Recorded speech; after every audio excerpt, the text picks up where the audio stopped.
Just as promised, Traveler and Paimon. I'm so glad that you two came back to celebrate Lesser Lord Kus...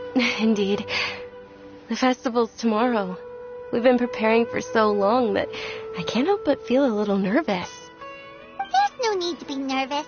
Paimon's sure that Lesser Lord Kusanali will feel everyone's gratitude.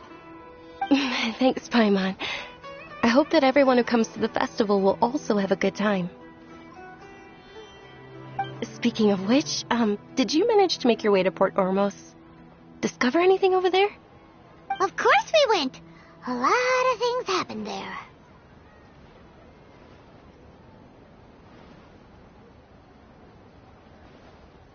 I see. Sounds like you two had another exciting adventure.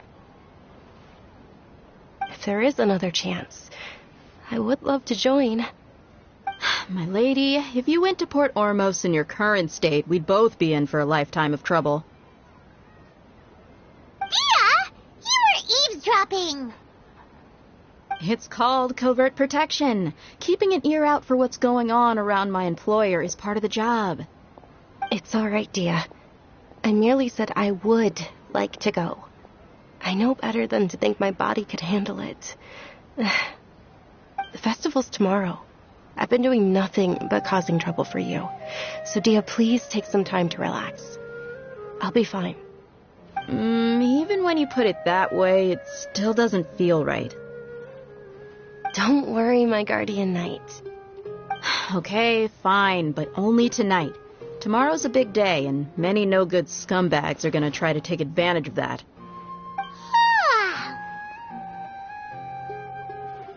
Oh, you two must be exhausted from your long journey back to the city. My apologies for not realizing this sooner. I've already prepared a room for you to rest. Please follow me. Whoa, you're so thoughtful. Paimon's so ready.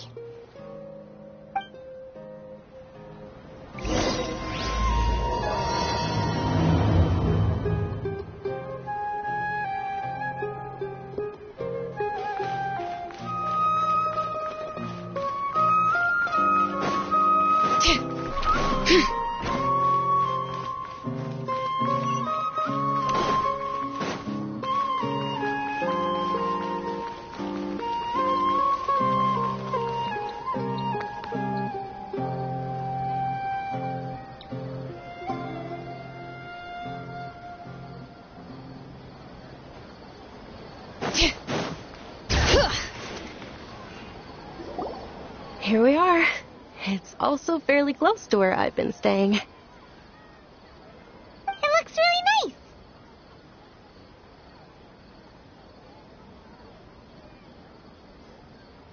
nice.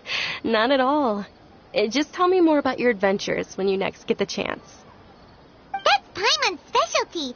Paimon can tell you stories next time.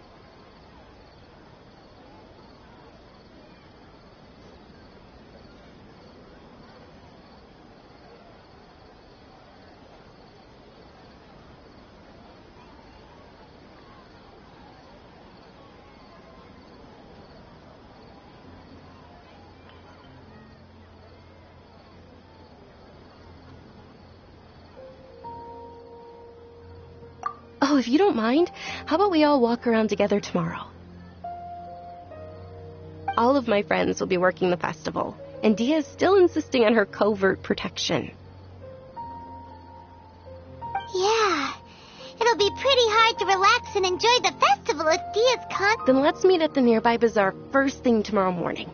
Have a great night. It's a deal. Good night, Dunyarzad. I may be too excited to fall asleep tonight. See you tomorrow. Paimon's starting to really look forward to the Sub-Zero Festival, too. Will there be lots of yummy food? Oh, no. Thinking about food is just gonna keep Paimon up all night. The earlier we sleep, the better. Let's go inside, Traveler.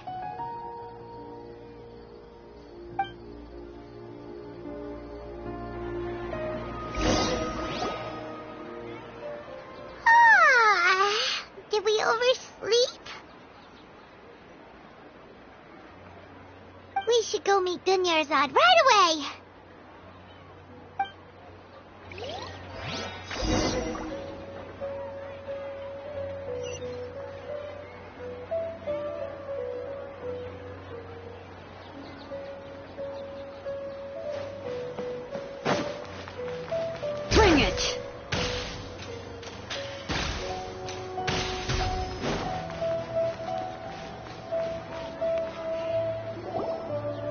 Traveler, Paimon, I've been waiting for you two. Good morning, Dunyarzad. We must have overslept a little bit. Not at all. I arrived early. Today is finally here. I must cherish every moment as if it were gold. You've worked so hard for this day. You gotta enjoy it to the fullest. You know it. It's just that, as expected, I had some trouble falling asleep last night. I'm hoping my body won't be too much of an issue today. Well, shall we? Let's start with the stalls over there.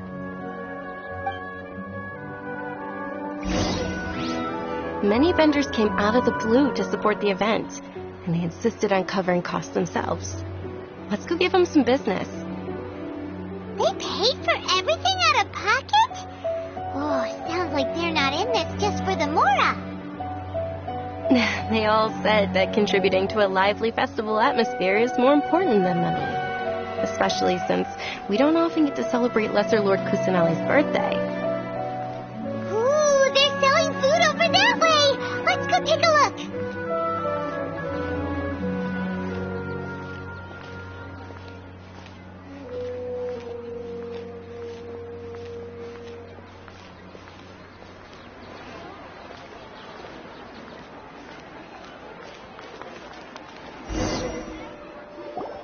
This is a stall offering foods from the Haftmewa feast. Oh, you could tell straight away. I thought most people nowadays wouldn't know. Mushrooms, flowers, and all kind of fruit? It's all vegetarian stuff. Oh, Paimon's a little disappointed. So, what's the Haftmewa feast you mentioned just now? It's another Sub-Zero's festival tradition. People used to set their tables with 7 different foods. Generally speaking, the most common selections were foods like Rukashaba mushrooms, Nilopala lotuses, Sumera roses, Sunsetias, Kapalatas, Hara fruits, and Zaytun peaches. So, the Sub-Zero festival is a vegetarian holiday? You don't have to be a vegetarian to enjoy this bread. We just use the 7 foods to symbolize the 7 virtues of the Dendro Archon. Wait! But if that's the case, if Sumeru uses vegetarian food to represent the Dendro Archon, then wouldn't the Pyro Archon's festival be full of food like roasted fowl, juicy meatballs, grilled steak? Oh, Traveler, we have to go to Natlan as soon as possible! I hope your wish comes true one day, Paimon. Thanks! Alright, how about we also check out some of these other stalls?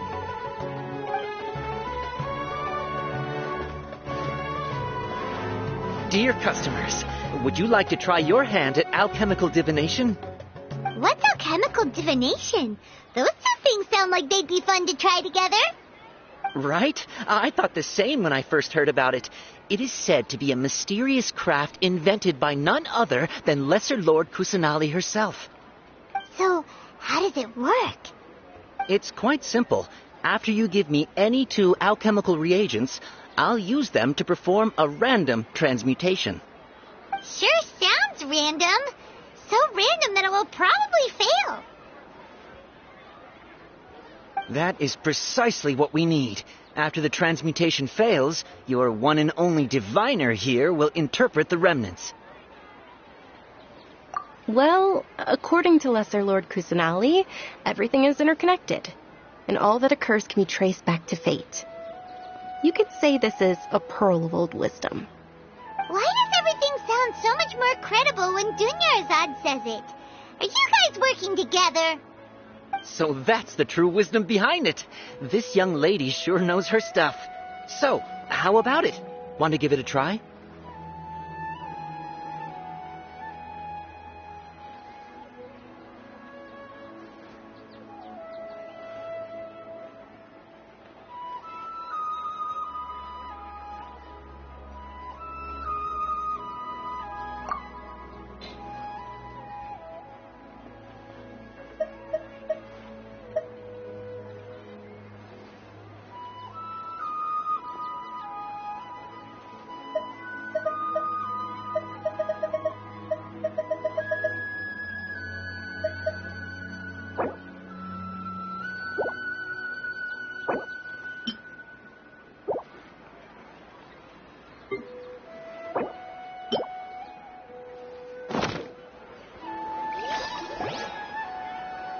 Okay, one moment.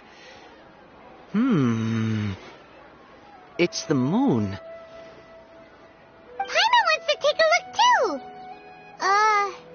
Is it? It looks more like a pie that Paimon bit into. Generally speaking, the moon signifies... It means... Wait a moment. Is he really looking it up in a book? Oh, I remember now. It means illusions and lies. Illusions and lies? That sounds rather ominous. Yes, but this book says that if you trust your intuition and overcome your fears, the sun will surely rise. He's not even trying to hide his book anymore. Naturally, fate will only ever show you the beginning of a journey. It is up to you to forge your own ending. Oh, thank you so much. I'll keep that in mind. Oh, it's nothing. I'm just learning as I go. Guess that was still pretty interesting. Okay, on to the next stall. They say the Sub-Zero's festival was very lively a long, long time ago. Large flower carriages used to parade through the city. As they headed towards Port Ormos, people would throw flowers, candy, and liquor all along the way.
I wish I could have seen that spectacle.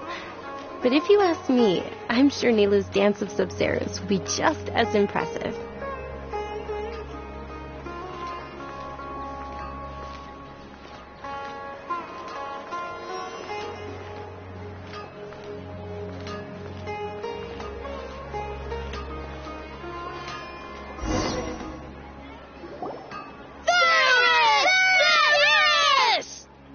Attention! Soldiers, fall into formation if you want any Yalda candies.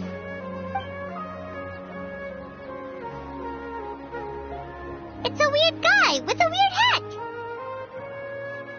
Hey, it's Dunyarzad! Wow! Miss Dunyarzad, the children love you even more than the Yalda candies. In the few short days it took to prepare for the Sub-Zero's festival, the children have all grown very fond of you. The Hallowed Knight of Flowers. It's an honor that you know my name. Attention! In the name of Ferris, the Knight of Flowers, I commend you on your contributions to the glorious Sub-Zero's festival. All right, little soldiers. Take your Yalda candies and don't forget your loyalty to Lesser Lord Kusanali. Dismissed! Yes, Knight Ferris! Just what is going on here? Ferris, the Knight of Flowers, is another Sub-Zero's festival icon, and one immensely popular with children. In the past, the actor portraying Ferris would also sit on a flower carriage. It's all thanks to Miss Dunyarzad's sponsorship that the children can make such wonderful memories today. As are we to you, Vihar. Oh, not at all. Oh, speaking of tradition, do you want some Yalda candies? They're a festival staple, and I happen to have some boxes readied here. Take a look and pick whichever one you want. Whichever one? Don't these boxes all look the same? That is the fun part. Each box contains a random flavor. It's up to the luck of the draw. Flavors include lavender melon, hara fruit, sunsetia. Ooh, those all sound pretty good. And there's also lizard tail and oni kabuto. Huh? What's up with those two flavors? Oni Kabuto is a little spicier than Lizard Tail. Dunyarzad, you tried them before? Traveler, help Paimon pick one. Paimon wants the Sunsetia flavor.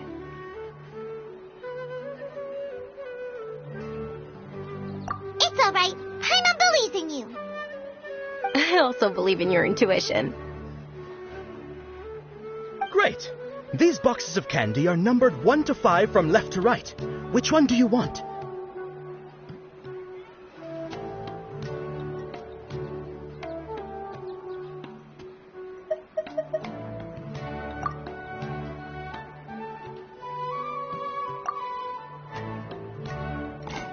Attention! That's unfortunately Oni Kabuto. Oh, Paimon thought you survived so many epic battles because you had incredible luck. But looks like Paimon was wrong. The Sunsetia flavored candy was in box number 4. How about this? The most important thing is that everyone has a good time at the festival. So please, take both boxes. Really? Thanks a lot, Knight of Candies. It's Night of Flowers, not Night of Candies. Paimon really wilted the carriageless Knight of Flowers. They all basically sound the same. We got our candy, so let's keep going. Oh, actually, I just remembered that I left something behind. Since you're here, can you come with me to get it? Dunyarzad, you probably forgot because you're so excited about the Sub-Zero's festival. How embarrassing.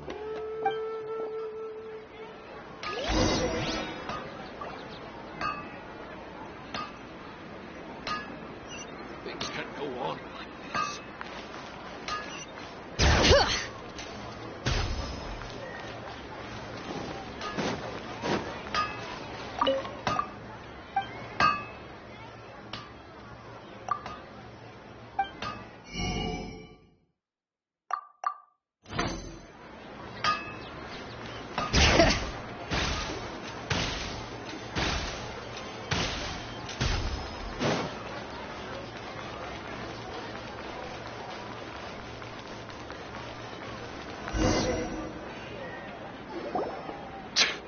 We're too late.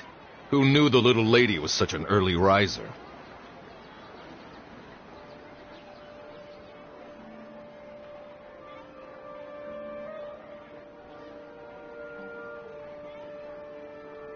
I know, right? Hey, wait a minute.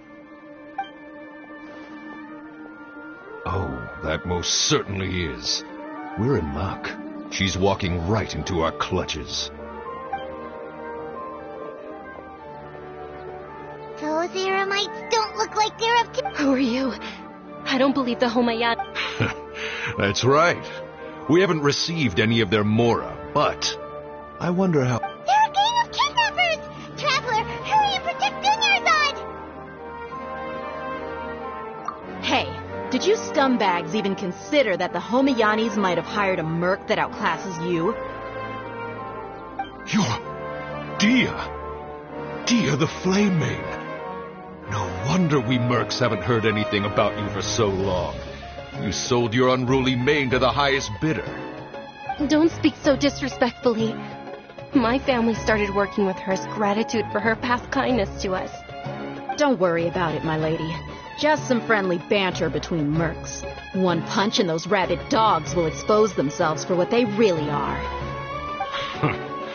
Aren't your claws all dull by now? Don't get too cocky!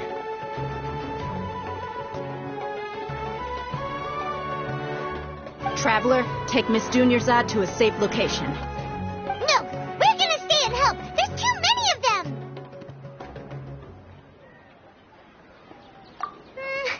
You're right.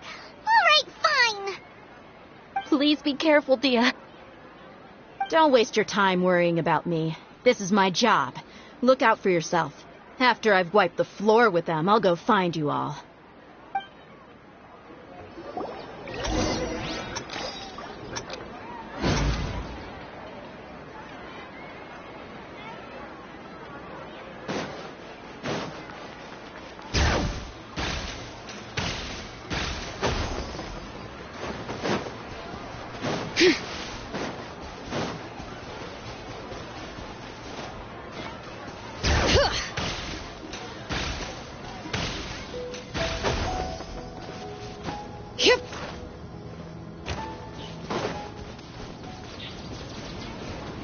Bring it!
I know, right?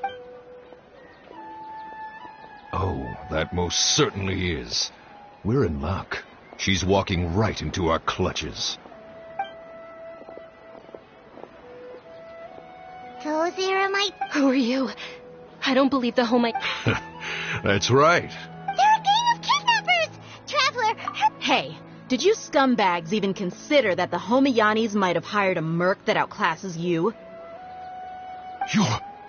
Dia the Flame Mane. No wonder we mercs... Don't speak so disrespectfully. Don't worry about it, my lady. Just some friendly banter between mercs. Aren't your claws all dull by... Traveler, take Miss Dunyarzad to a... No! We're gonna stay and help! There's too many of them!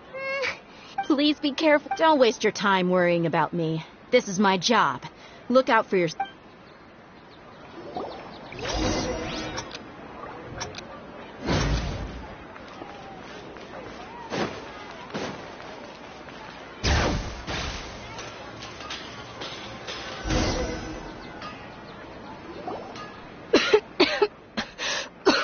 Dunyarzad, are you okay? You look a little pale. Yeah, I'm fine. My body always reacts like... You sure you're okay? I'll be fine after some... Yeah, don't worry.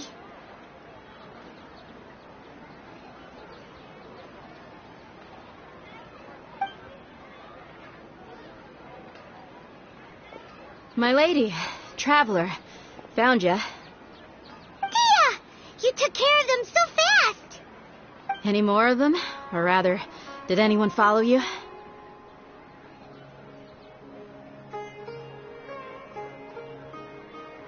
Dia, your arm. Oh, this? I'm fine. It's just a scratch. Normally they wouldn't have been able to land a hit on me at all, but I'm still getting used to this new greatsword. Please, let me take a closer look. Come on, it's nothing. Us mercs aren't as fragile as you think. Hold on, you said something about a new greatsword. What happened to the one you were using before? About that. Well, I sold it, because I was low on Mora. Stuff like this happens every now and then. It can't be. The anonymous donation that was used for the venue's final round of preparations?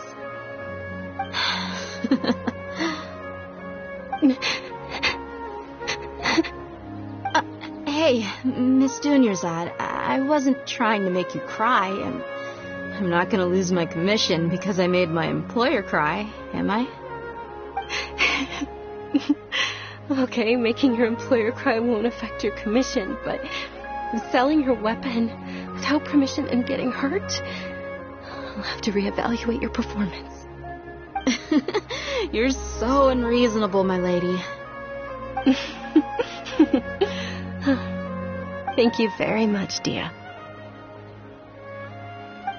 Don't be like that. I get embarrassed really easily.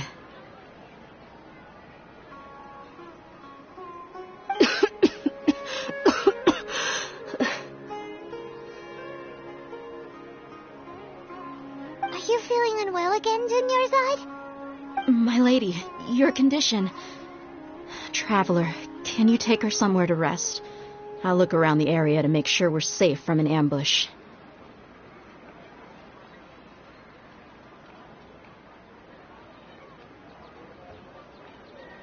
Truly, I'm sorry for the trouble, everyone.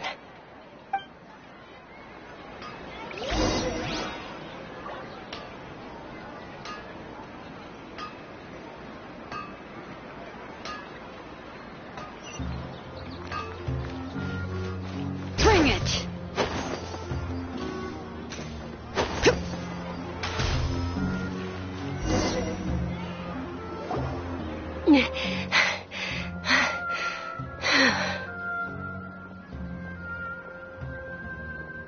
Are you feeling better, Dunyarzad? Yes, much better. I didn't realize you were concerned about it. I guess I shouldn't continue to keep it a secret. I was actually born with Elazar. It's terminal now. Can't believe it's Elazar. Oh, you've already heard of Elazar. In that case, you probably know about its severity. Sumeru's current medical advancements still haven't been able to find a cure. The disease's progression can only be delayed through environmental therapy. Dunyarzad. There's no need to be sad. I've always lived with Elazar, and I came to terms with it a long time ago.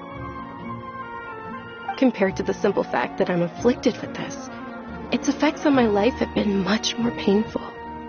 I know that my family loves me dearly. They've done all they can to provide the best environment for me so that I can live for that much longer. However, I know I will one day succumb to this.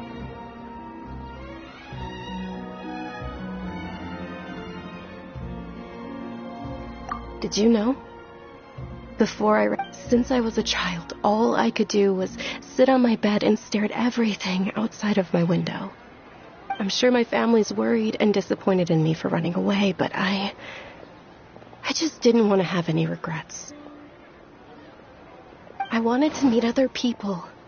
To me, there's nothing, not to mention the incredible time spent preparing for the festival. The joy on everyone's face this way. When my final day does arrive, it will be less sorrowful. At the very least, many people will remember that I once existed in this world, right? As long as you don't forget Paimon. Paimon also won't forget about you. No. Thank you two so much. I apologize for the depressing conversation. This is out of character for me. To be honest, Lesser Lord Kusanali gave me the courage to do all of this. If it weren't for her encouragement, I wouldn't have taken that first step.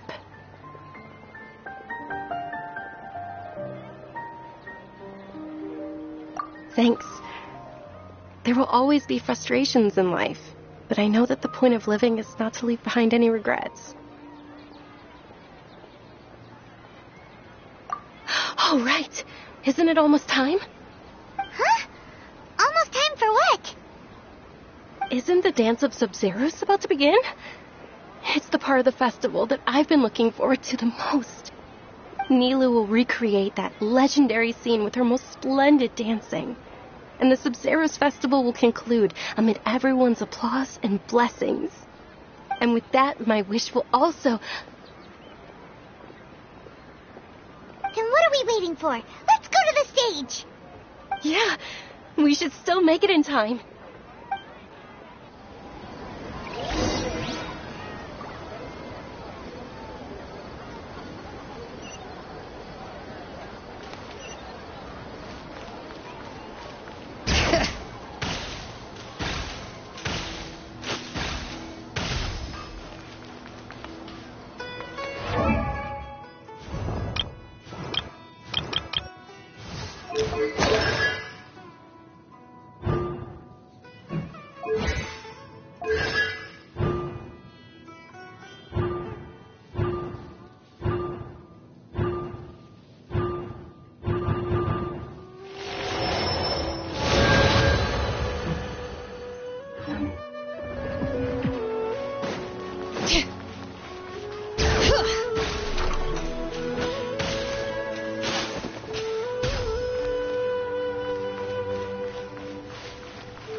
Were you not aware that the law prohibits this type of performance from taking place without prior permission? Over there! Someone's yelling at Nilu! I think I just saw the Academia's Grand Sage. Why is he here in person? But the Dance of Sub-Zerus is one of the key parts of the Sub-Zerus Festival. If we can't perform it... The Sub-Zerus Festival. The law also prohibits the private hosting of large-scale religious festivals. Only the Academia can host such an event. If you continue to resist, we will have to order an investigation into every single event organizer. The Grand Sage has already granted you much leniency. I advise that you exercise tact. How did things turn out like this? The Academia was originally responsible for the Sub-Zerus Festival, but they failed this responsibility for many years. I need to speak with them.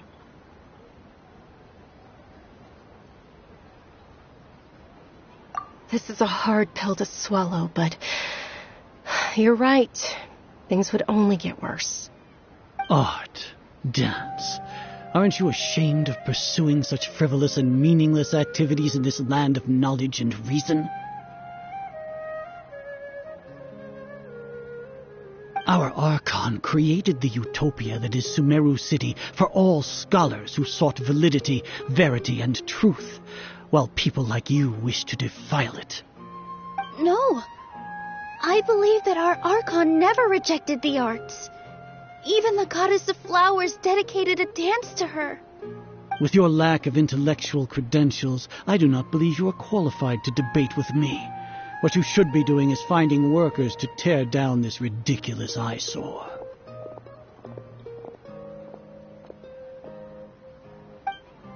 When we return, have the scribe draft an ordinance before the next Nyargarbaha Day that prohibits public art performances.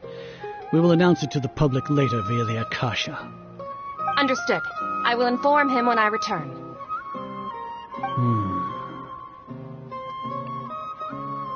The Sub-Zerus Festival.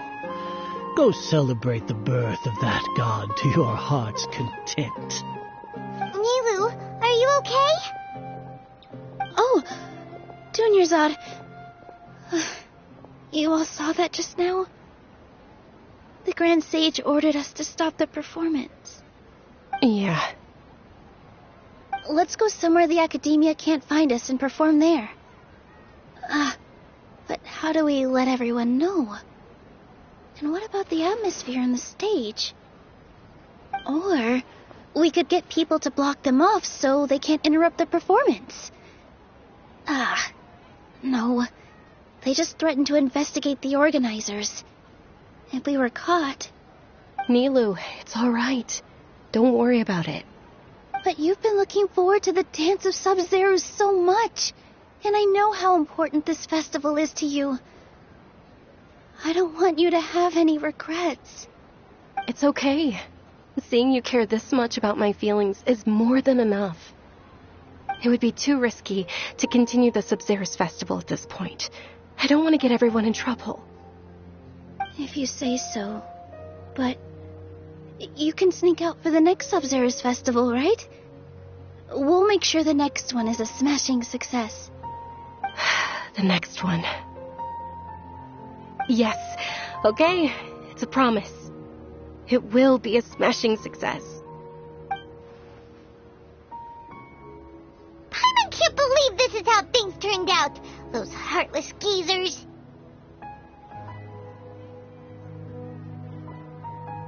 It really is okay. There's nothing we can do about it. Still, I'd be lying if I said I had no regrets.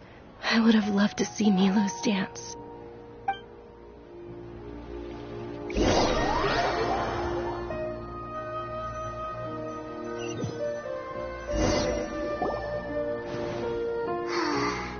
A lot happened today. It's a shame the festival ended the way it did. Nilu and Dunyarzad promised to make the next Sub-Zerus festival a success. Yeah. All connections have been secured to construct the most stable framework possible. project has entered its most critical phase. Power has begun to flow from...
Not at all.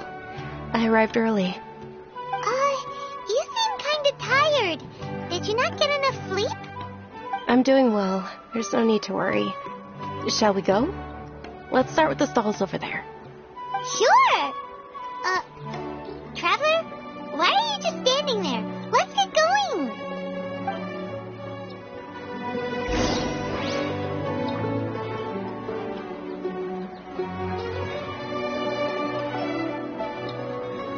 Ooh, they're selling food over that way!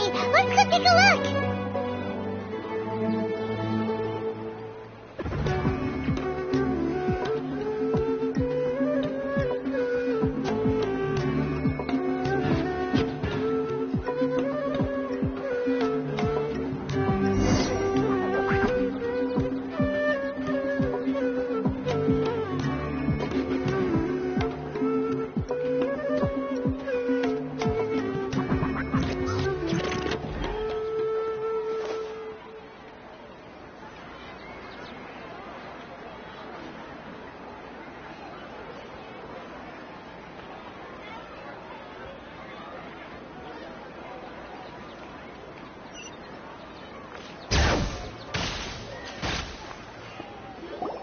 This is a stall offering foods from the Haftmewa feast.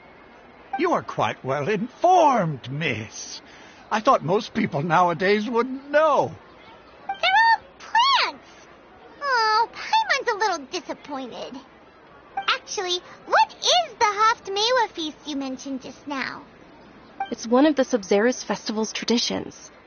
People used to set their tables with 7 different foods to symbolize the 7 virtues of the Dendro Archon.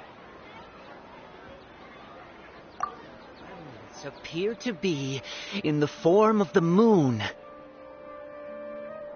Really?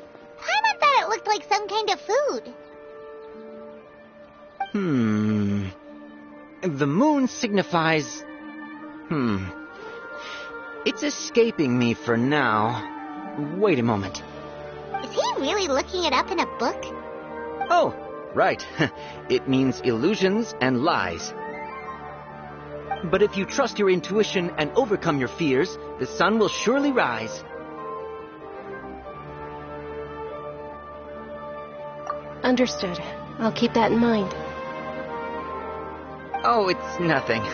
I'm just learning as I go. Guess that was still pretty interesting. Okay, on to the next stall.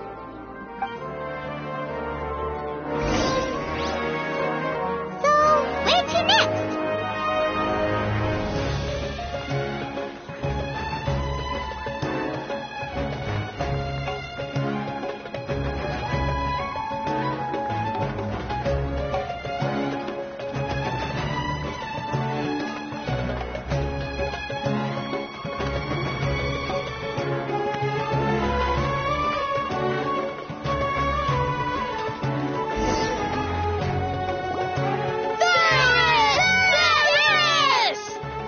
All right, soldiers. Now that you have your Yalda candies, don't forget your loyalty to Lesser Lord Kusanali.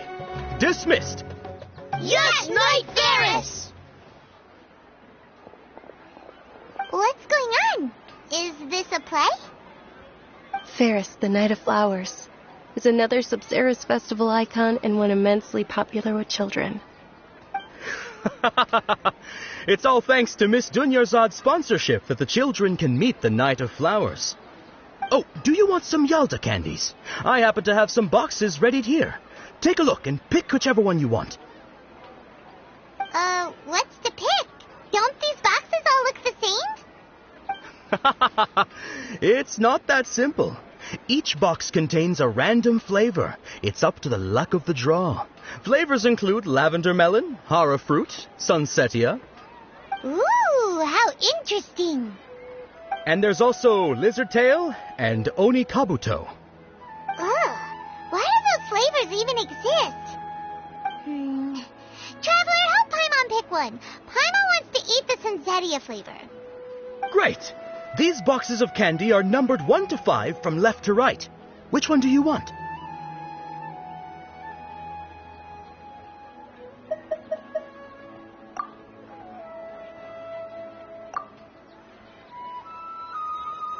Ah, excellently chosen. Number 4 is indeed sunsetia. Paimon bet you had incredible luck, and Paimon was right.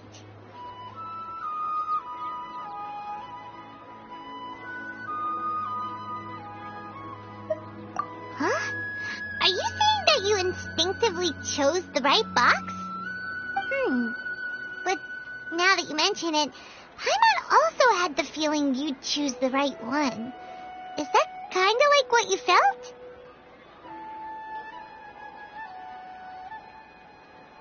Maybe we didn't sleep very well last night. Or maybe we slept too much.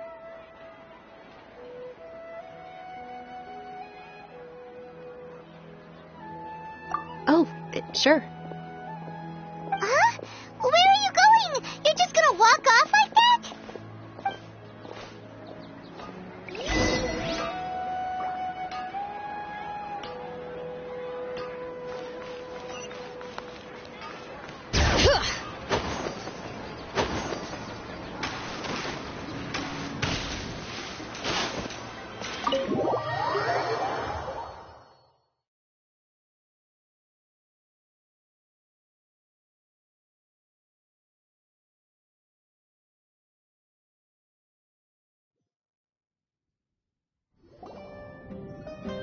A feeling of deja vu?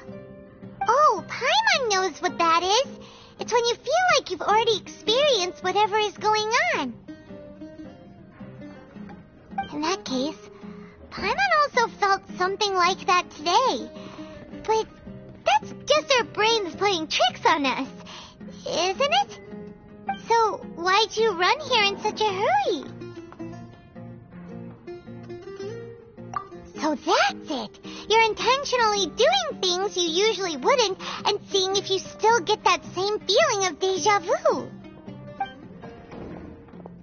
Welcome, you two. Are you here for lunch? What would you like to eat?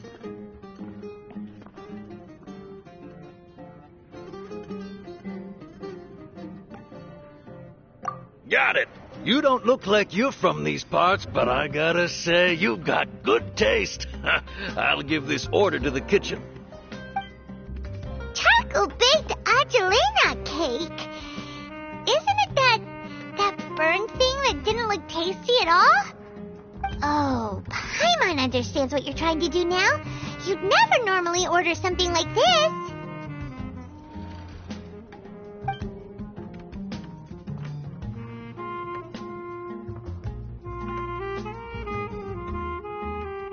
That thing? Are you really gonna eat it? Isn't this going a bit too far?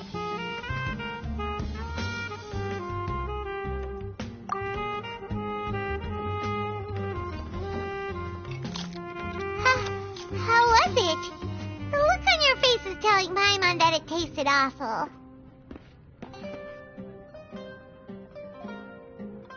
Then, you mean...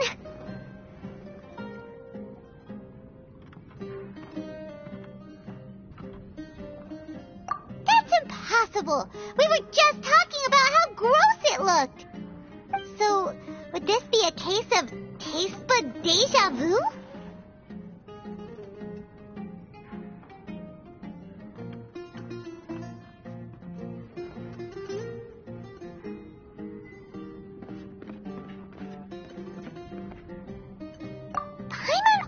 Gets the impression that we've been here many times, even though we aren't regulars. How about we go out again and try something else?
Is sitting by yourself on that bench over there.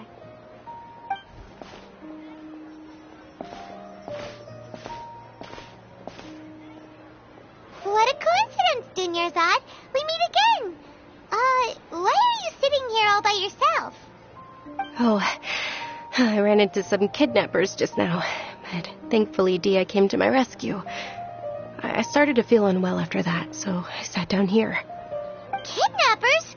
Oh my goodness, are you hurt? I'm okay. Dia's arm got scratched, but it isn't serious. Whew, that's a big relief. But, Dunyarzad, you seem a little down today. It's the Sub-Zero's festival, and you've been looking forward to it so much. Not at all. I've always been like this. Excessive physical exertion or strong emotions tend to aggravate my illness. Besides, no matter how amazing today may be, it is but a single day. After however many more days, my time will come to an end. Paimon doesn't quite follow you, and Paimon feels like something's really got you down right now.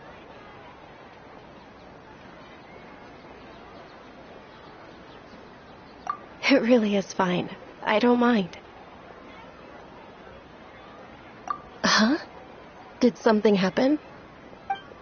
Dunyarzad, have you ever felt deja vu? You know, like when you've already experienced something that's happening right now? Deja vu? No. But my days have been the same for years now. Even if I were feeling deja vu, I suppose I would already be used to it. Oh, Paimon sees. Then, is it only the two of us? It's almost time. Huh? Time for what? Nilou's Dance of Sub-Zeros is about to begin. Let's go.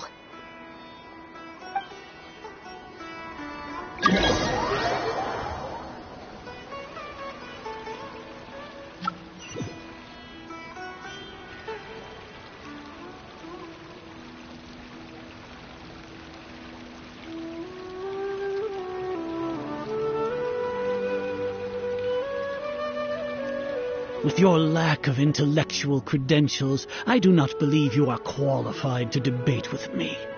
What you should be doing is finding workers to tear down this ridiculous eyesore. When we return, have the scribe draft an ordinance before the next Nyagarbha Day that prohibits public art performances.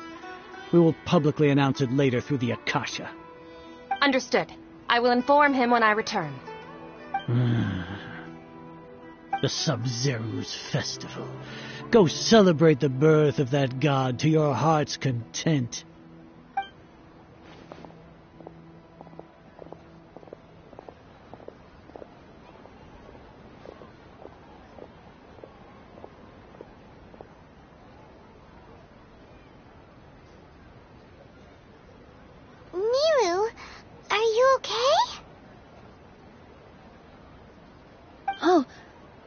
Dunyarzad.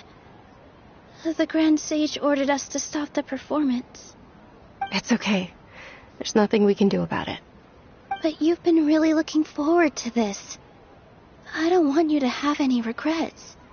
It truly is unfortunate, but I don't want to cause trouble for anyone.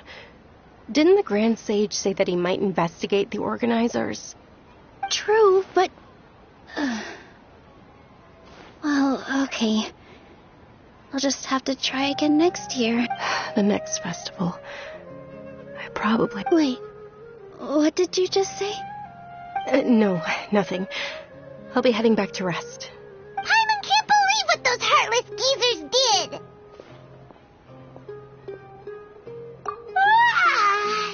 Did Dunyarzad already go back? We should also return and get some sleep.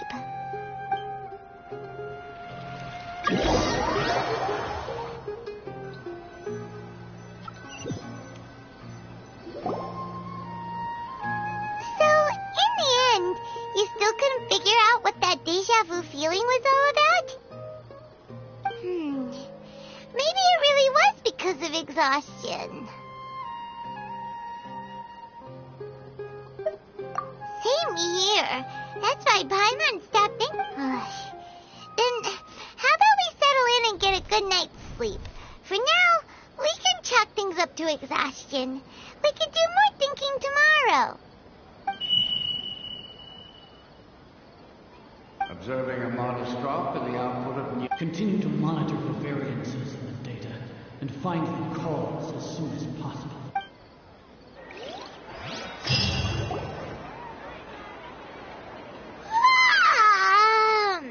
Why does Paimon feel...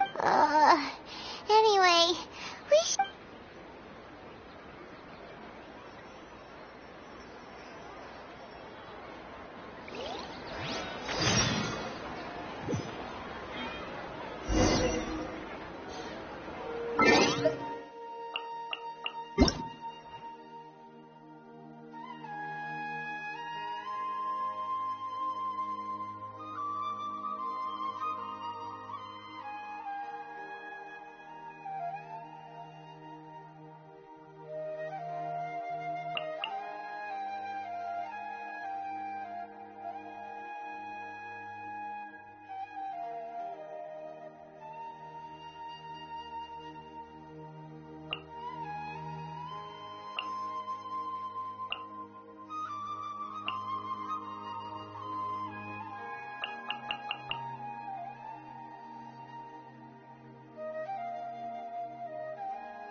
waiting. Not at all. I arrived early. Huh? Paimon thinks you sound kinda tired. Did you not get enough sleep? I'm doing well. There's no need to worry. Shall we go? Let's start with the stalls over there. Great idea! Let's get going! Traveler? Hey.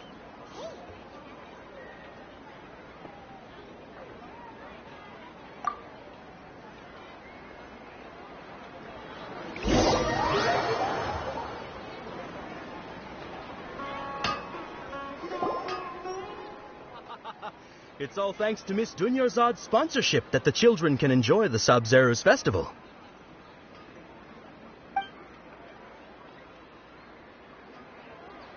Oh, are you interested in Yalda candies? I have some boxes of candy here. Pick whichever one you want. Not much of a choice. All these boxes look the same. It's not that simple.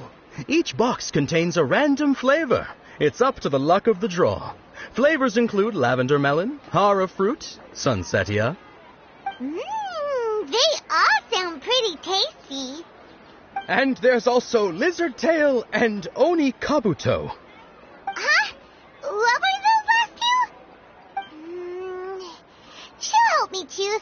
Paimon wants to eat the sunsetia flavor. No problem. These boxes of candy are numbered 1 to 5 from left to right. Which one do you want?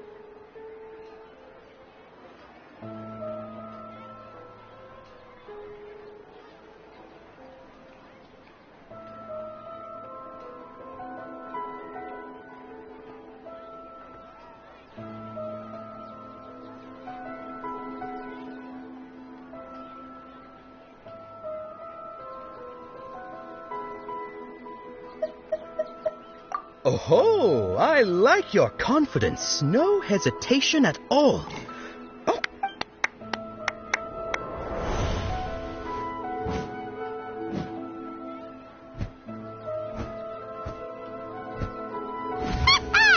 Paimon knew she always had incredible luck.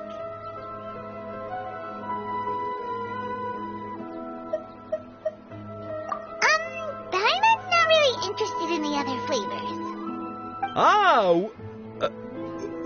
Wait. How did you know?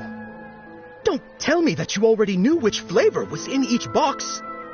What? She was right about all of them? That couldn't have been luck. How is this possible?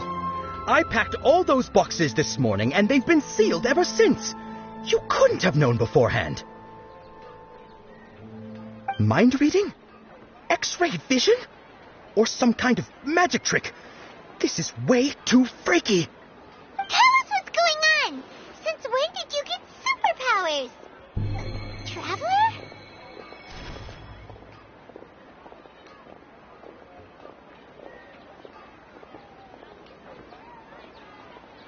Hey, where are you going?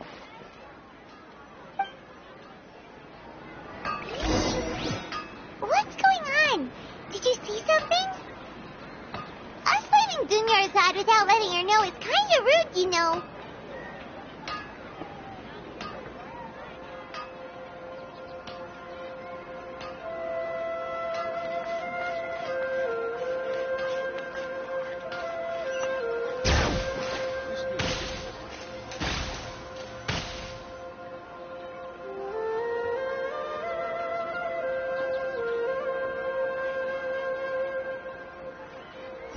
Bring it!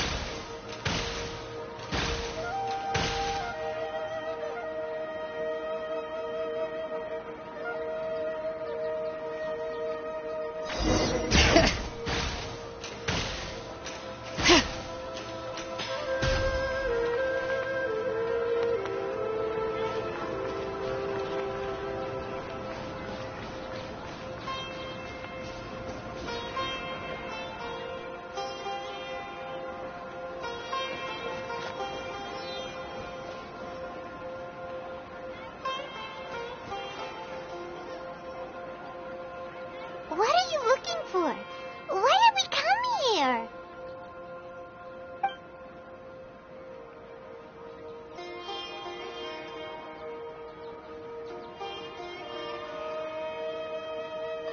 Traveler?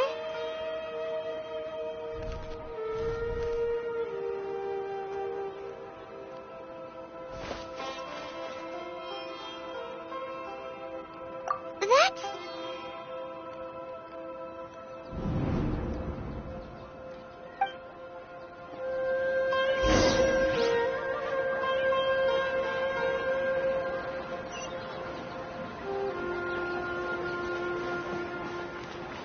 Bring it!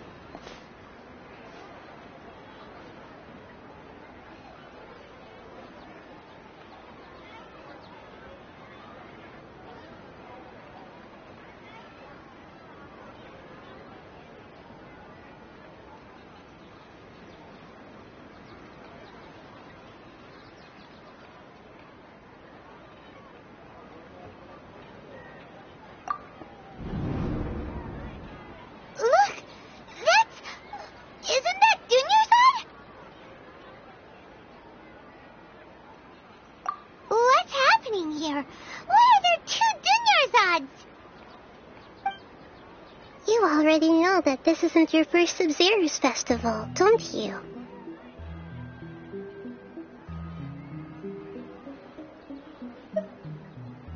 I'm sure you already know how to use this. A knowledge capsule? Where did you get it? What's inside? You should use it too, Paimon. You know Paimon? Well, this seems kinda sketchy, but Paimon feels like...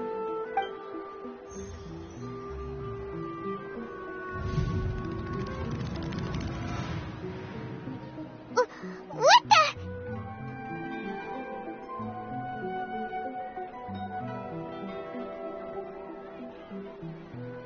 This is our 20th time at the Sub-Zero's festival?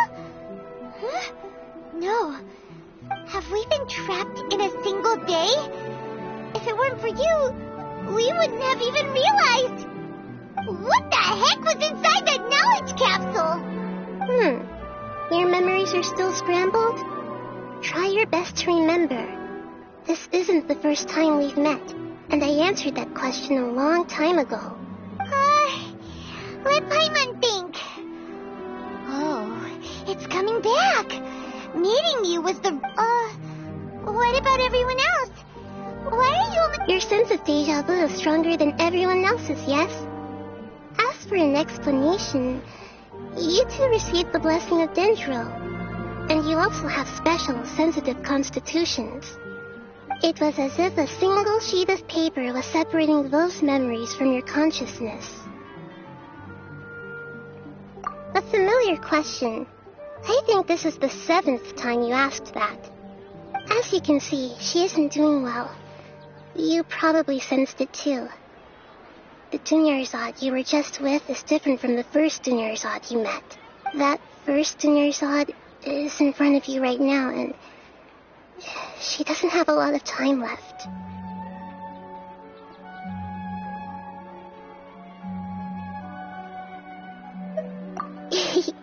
Looks like you're almost done sorting out your brain. Oh yeah, I'm Nahida. Good, you passed the test. What's happening? You can awaken our memories, and you seem like you know what's going on. Oh, wait, please don't tell Paimon even you don't know. Everything in this world runs in a loop. This cycle is called the samsara. You, me, and everyone else are all stuck inside the one-day samsara. As for the truth, that's on you to find out. If you were told the truth instead of discovering it yourselves, it would literally blow your mind. I don't know how you'd be after that. I can only give you surface-level help, like bits of information and subtle hints. For the rest of the time, I'll be doing all I can to slow down Dunyarzad's illness. She looks like she isn't doing well at all. Her illness gets worse after each Sub-Zero's festival. If we can break out of the samsara, I might be able to save her. But as things are right now, she's just a small bird in the sky that's about to lose its last feathers. All I can do is raise a gale to delay her fall. You sure love to use weird analogies. Analogies are wonderful tools. They let you use existing knowledge to understand unfamiliar things. Okay, so, with what you know so far, what do you think the truth is?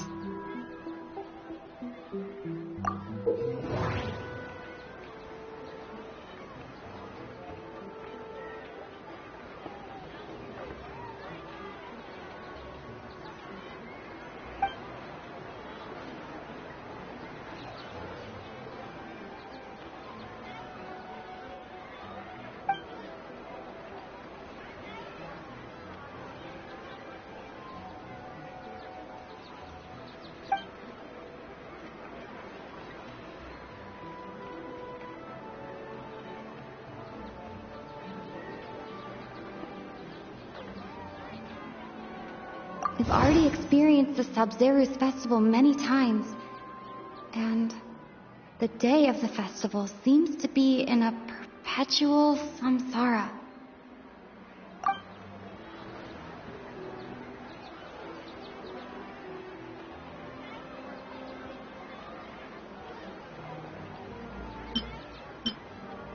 What's happening right now seems to have happened before. That doesn't sound right. I need to carefully think things through.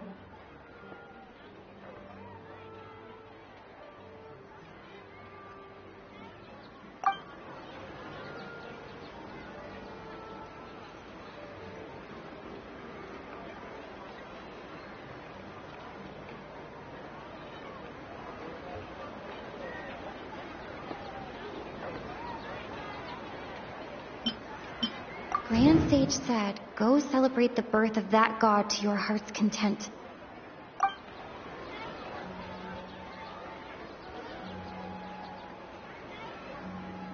That doesn't sound right.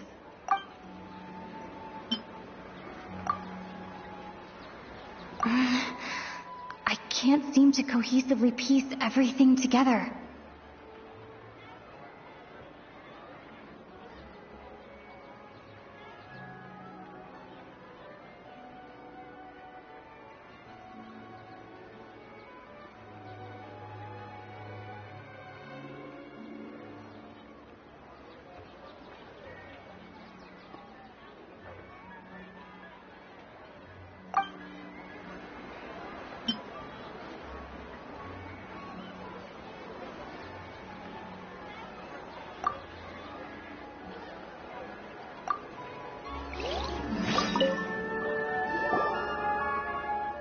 Okay, so, with what you know so far, what do you think the truth is?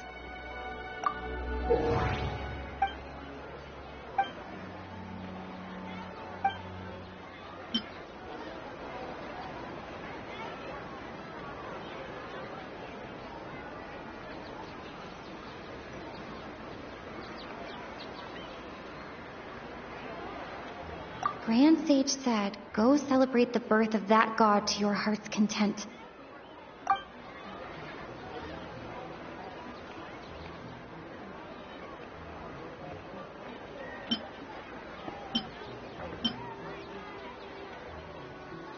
The moon, illusions, and lies. My mind feels exhausted, even though I haven't done too much thinking.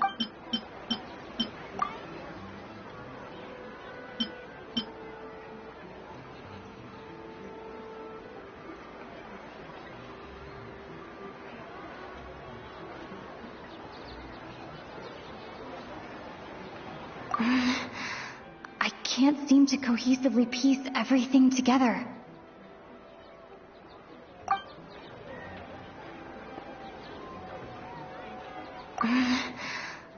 can't seem to go.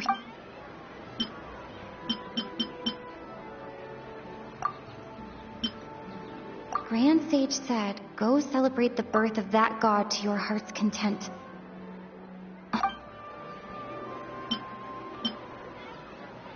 Grand Sage said, go celebrate the birth of that god to your...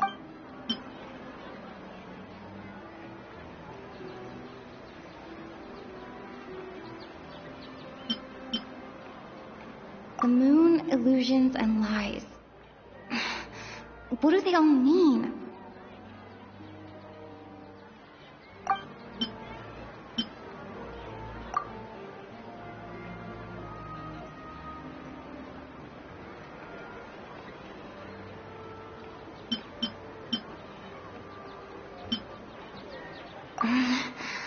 I can't seem...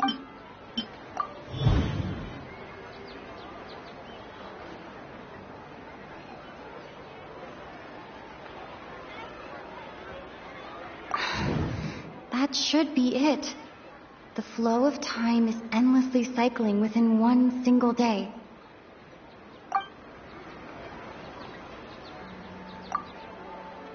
A time loop. You've given similarly wrong answers in the past. A pity.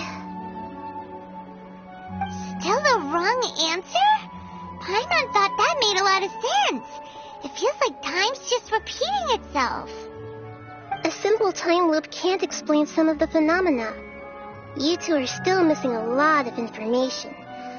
Unfortunately, I can't give you any more hints.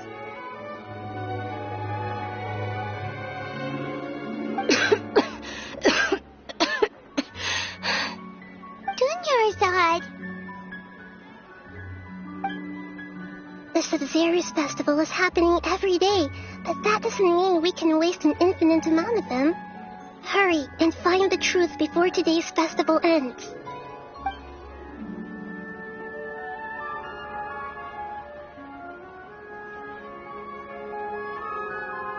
Let's think about our current situation. To save Dunyarzad, we have to escape the samsara of the Sub-Zero's festival. And to do that, we need to figure out what's happening. The truth. Nahida rejected the idea of a time loop, so we must have missed something, right? Paimon's memories say that we've already done this many times, but let's go talk to people again. It's more productive than sitting here and scratching our heads.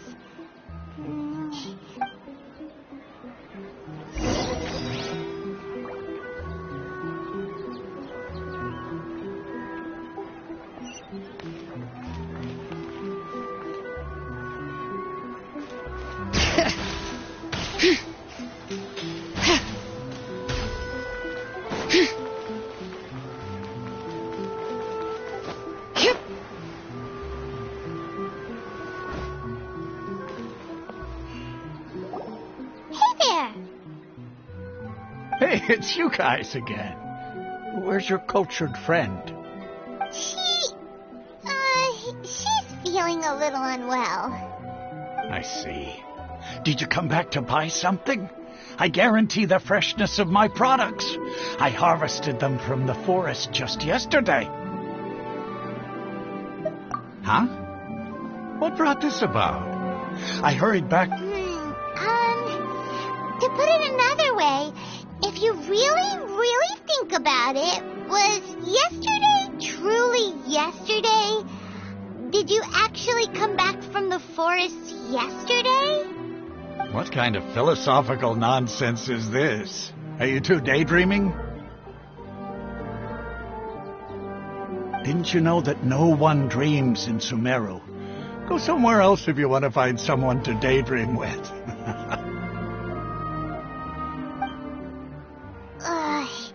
He actually has a point.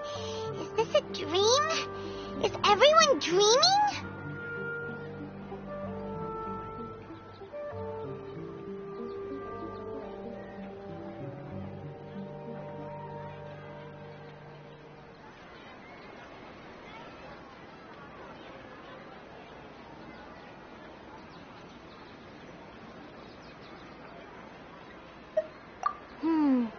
true. It's so weird that people here don't dream. Why is that? Anyway, if this all really were just a dream, we would have woken up a long time ago. Let's keep asking around.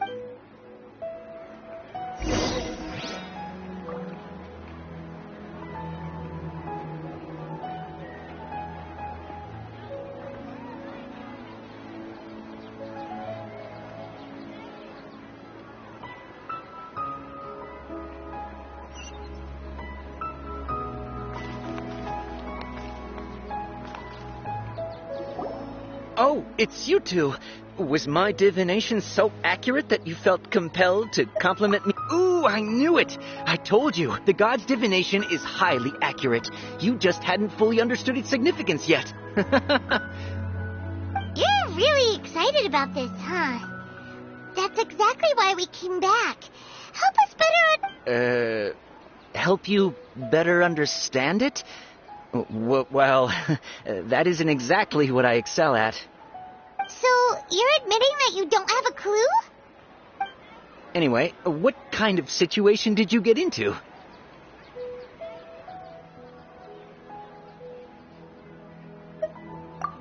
Huh? Hold on a second. I thought you guys just lost your wallet or fell for a... What you just said. Are you serious? Paimon knew you weren't going to believe it. Marvelous. Truly marvelous. I believe you. Recall the interpretation of your divination. The moon. Illusion. When you say it like that, the divination does sound like it's related to what's going on. Can you read any more into it? I believe that the Archon's revelations are never more than vague hints. Anything more specific is beyond the reach of mere mortals. The book only says, if you trust your instincts and overcome your fears, the sun will surely rise. So that's how it is. Looks like fortune-telling is just we haven't made any progress. Who else can we talk to? Paimon remembers that we tried talking to her a couple of times, but she always thinks we're playing pranks on her. You think she'll brush us off again? Yeah, if we tap into Dia's strong sense of responsibility as a mercenary, then she'll definitely take us seriously. At this time of day, Dia's probably just finished beating up those kidnappers. Let's go find her.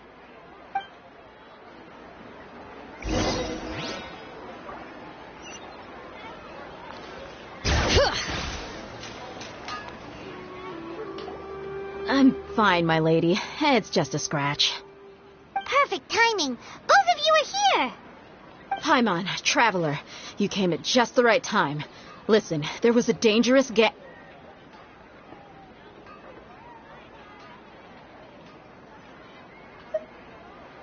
Huh? You saw? Then why didn't you jump in earlier? If someone was protecting Miss Dunyarzad, I could have went all out. Anyway, can you do something for me? You want the traveler to take Dunyarzad somewhere to rest up while you check to see if there's still any kidnappers around. Did Paimon get that right? How did you know what I was going to say? We need to say something convincing.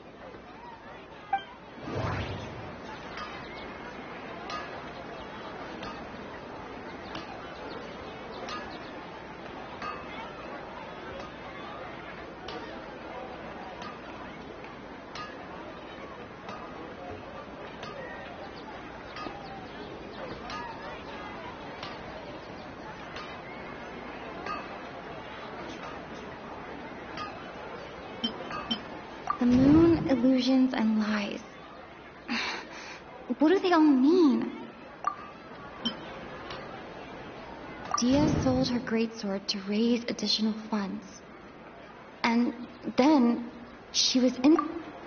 People in Sumeru don't dream. My mind feels exhausted, even though I haven't done too much thinking. The moon, illusions, and lies. What do they all mean?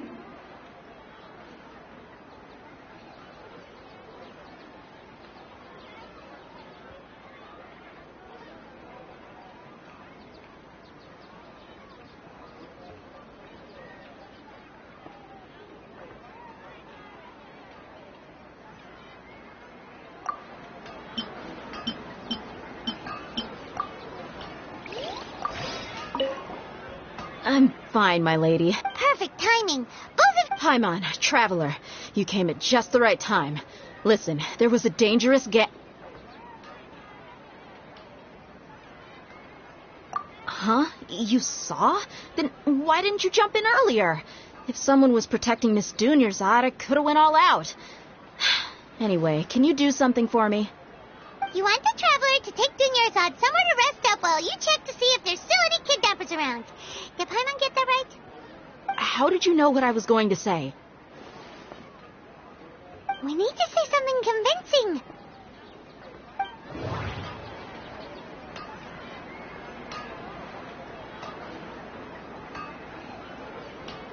People in Sumeru don't dream. What a strange phenomenon.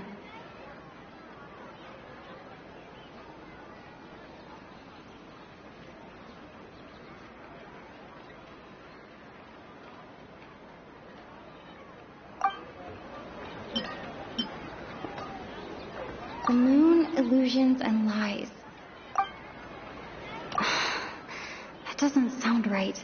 I need to carefully think things through.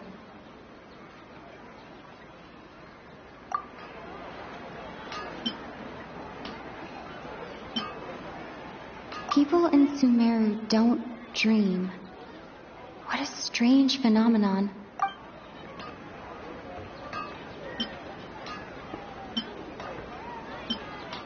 Dia sold her greatsword to raise additional funds. And then she was injured because she wasn't used to her new... Tell her, traveler!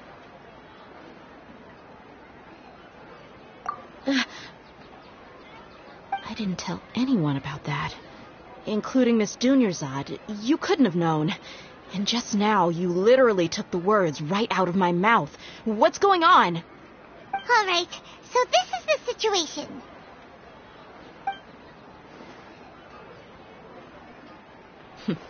It's kind of hard to believe what you just told me. First, let me make something clear. Most of us desert dwellers might not be the scholarly type, but we do have basic common sense.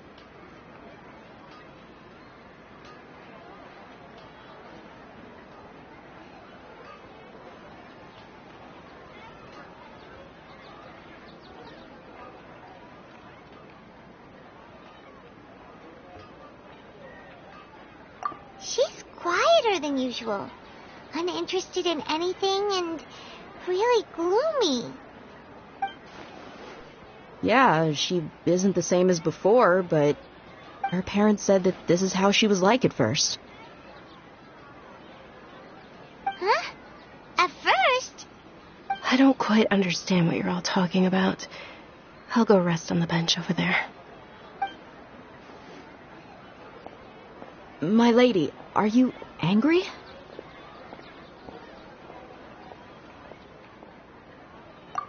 All right, I'll give you the benefit of the doubt since you knew about my greatsword.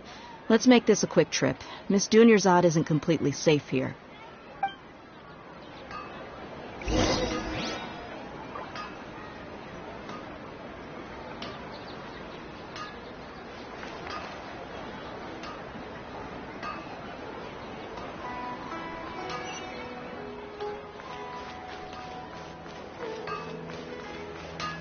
Bring it!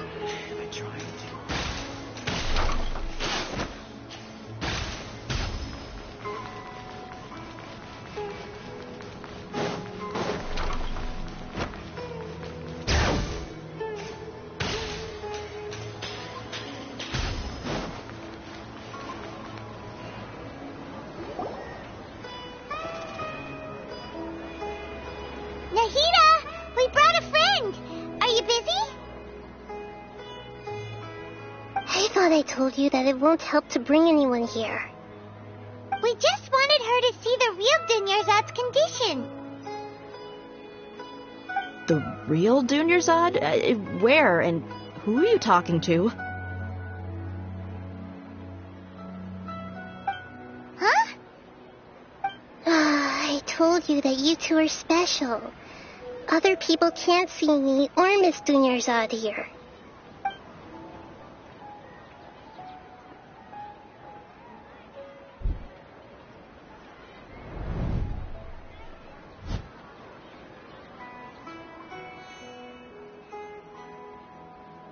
Hold on. Over there. Is that?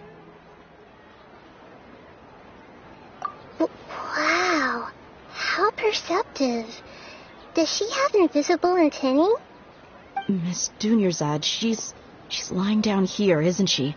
How's she doing? Her condition's really bad, and she's basically in a coma. How did you know she was here? I can sense her aura. There are also lingering feelings of something like regret or disappointment. What happened?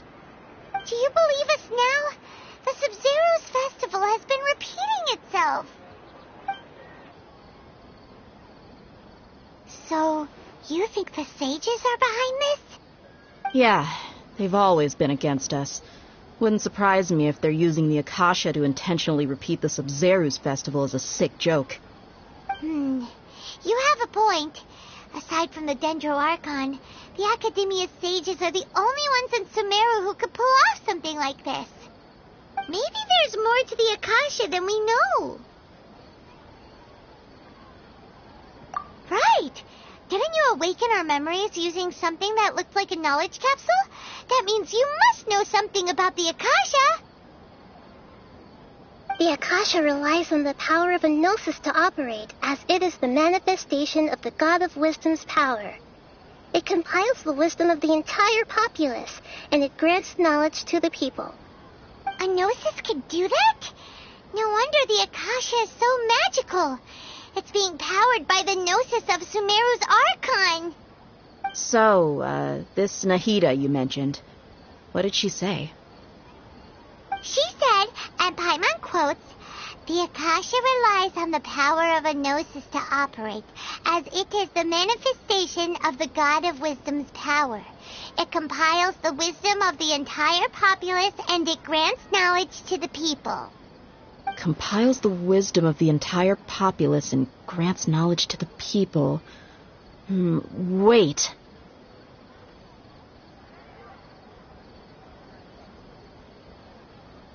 I get the grants knowledge part. That's what people have always used the Akasha for. But compiling the entire populace's wisdom? How does that work? Did she mean that the sages enter new knowledge into the Akasha? Oh, yeah. That sounds about right. What do you think?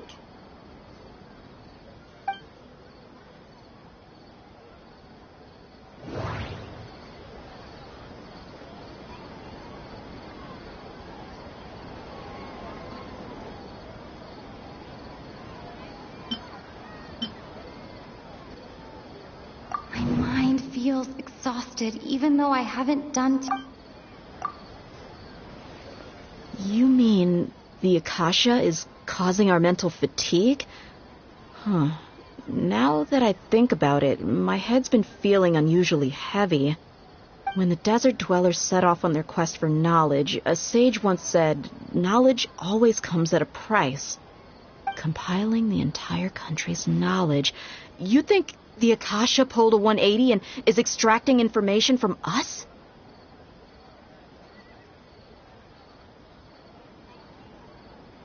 Who knows? The Akasha can put knowledge into our heads, so who's to say that it can't also poke around in there? We don't know any specifics. What's the point of doing something like that? Just think about it. If you could combine the knowledge of every single person in Sumeru, then you can basically turn Sumeru City into a single massive brain. This hive mind could make breakthroughs in problems that even the smartest geniuses can't crack. An excellent deduction. And the analogy comparing Sumeru City to a massive brain? I love it. In that case, we should take off our Akasha terminals right away. Maybe that'll solve this problem.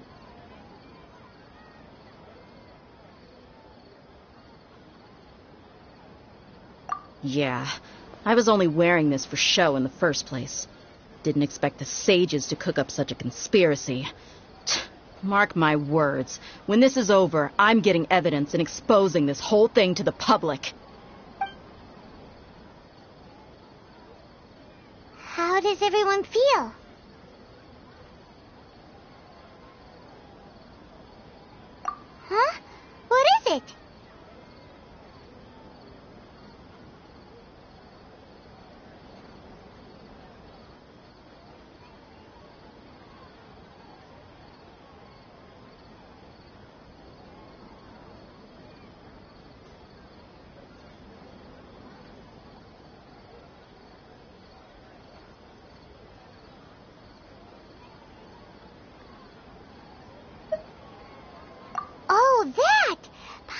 knows what you're talking about. It's a single soft beep that sounds like it's coming from the Akasha terminal. The sound of a beep. Could it be a prompt tone for when the Akasha is operating?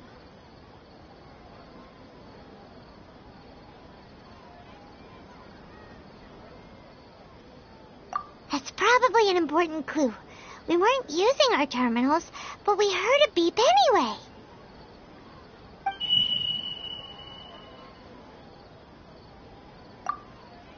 Traveler, did you hear that? I heard it too. Our ears aren't messing with us. There was definitely a beep, but it sounded like it was coming from inside my head. We took off our Akasha terminals.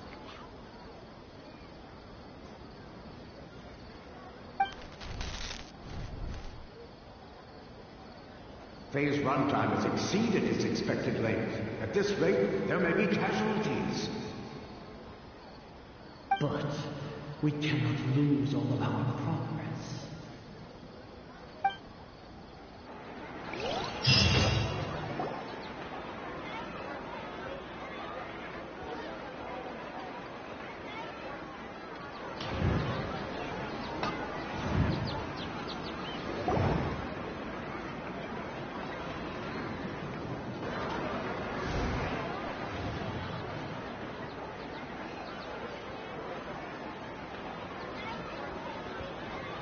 Remembers everything!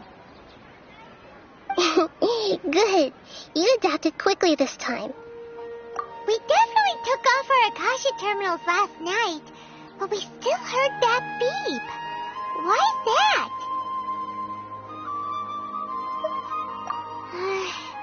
But now we can at least confirm one thing. The Akasha definitely has some... Oh, Paimon doesn't get it. Why would the Akasha go this far if all it wants is everybody's wisdom? It's extremely difficult for lab rats in an experiment to understand why they're being treated the way they are. If we're lab rats, then what are you? Nahida, you've never told us anything about yourself. I guess I'm the moon. The moon? Wasn't that the result of our divination? Anyway, knowing who I am won't help you get closer to the truth, so you should focus on other things. Don't get distracted and miss any clues. Okay then. Dia helped us a lot yesterday, so let's go find her. If Paimon's reading the time correctly, those kidnappers should be showing up soon.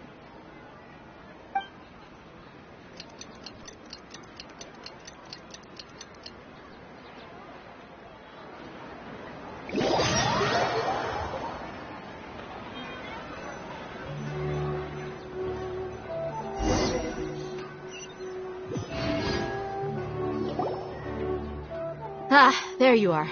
I've already taken care of those kidnappers. My lady, did you get hurt?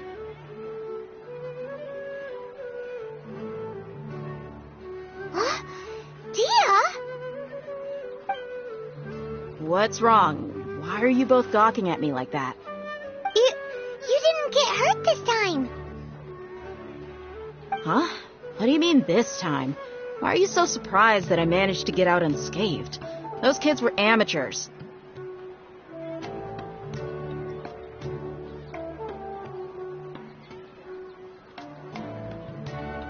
Shh! How did you know about my greatsword? I haven't told anyone about it. Please, don't tell Miss Dunyarzad. So Dia's lost her memories after all.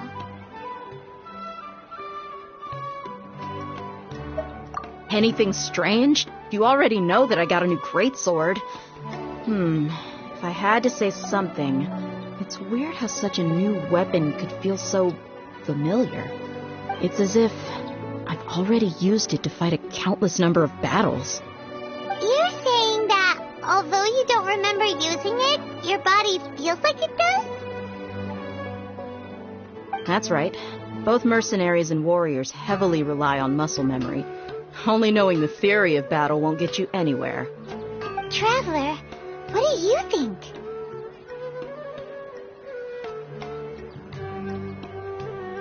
Yeah, Paimon's feeling really hopeful. Oh, you're right. Earlier in the Samsara, something like this would have never happened. I have no clue what you two are talking about, but it's still dangerous here, so... So you want us to take Dunyarzad somewhere else to rest while you check if there are still more kidnappers around, right? How did you know what I was gonna say? Can you read minds? Forget it. Go and...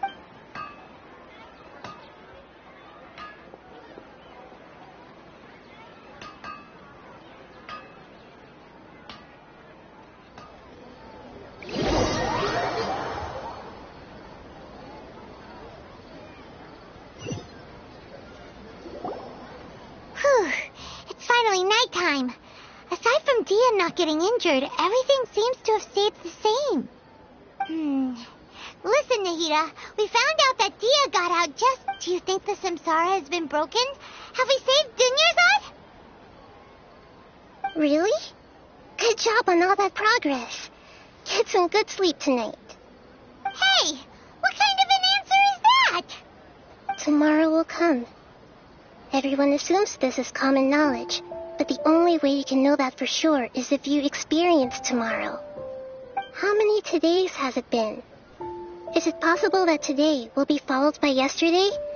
Does tomorrow truly exist as anything beyond a made-up concept? It's even possible that this entire world is a lie, and the history of the whole world has just been one endless Sub-Zero's festival. Okay, no more. Paimon's brain is already shut down. That's why it makes no sense to waste your energy thinking about things you will learn tomorrow. Get some good rest. You know, use the bathroom and flush your anxiety dookie away.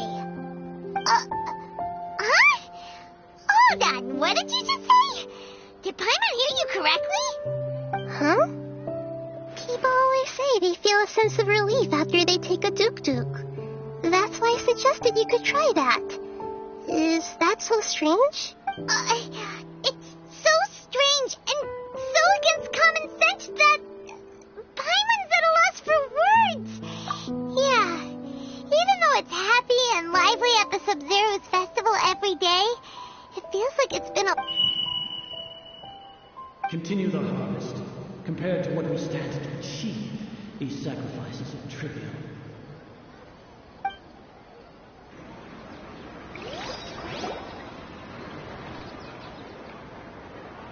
We're still in the same day.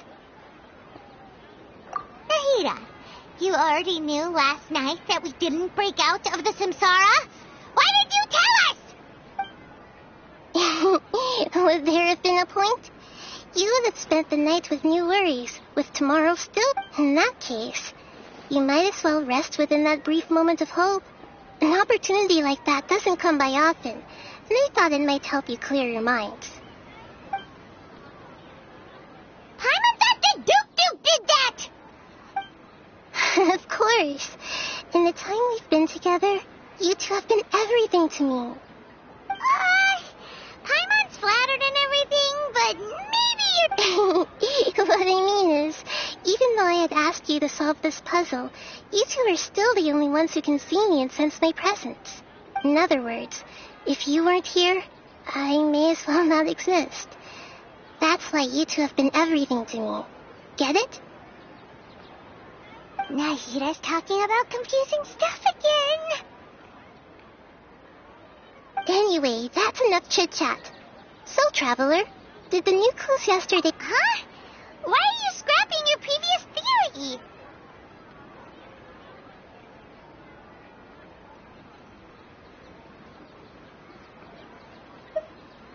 Oh, yeah! You're right! Gosh, how did we not notice that? In a simple time loop, people's physical condition should also reset. So, what's your new hypothesis?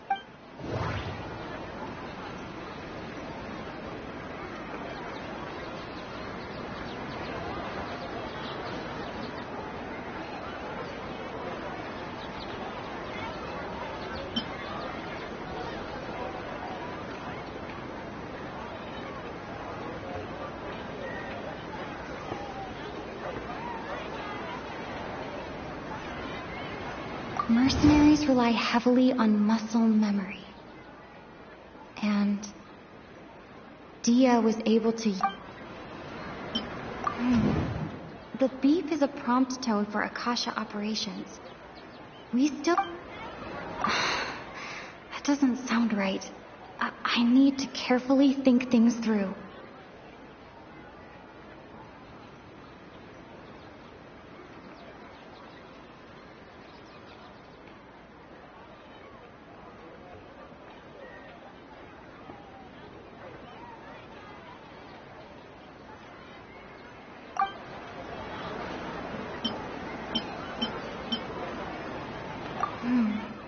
The beep is a prompt tone for Akasha operation.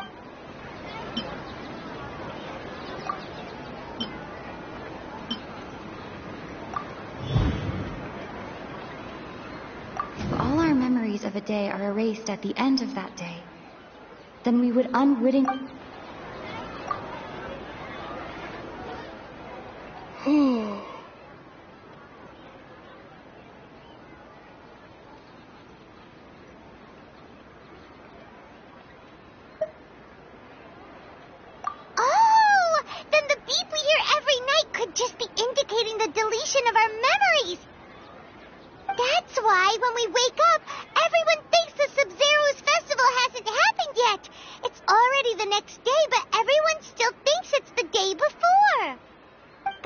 Muscle memory can't be erased.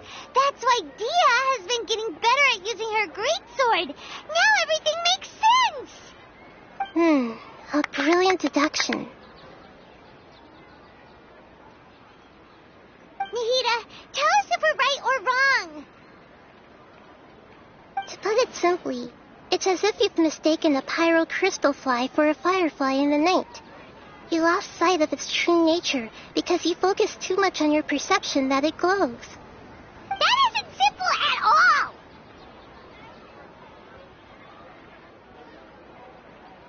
Why don't you go talk to Miss Dia again? You might learn something new.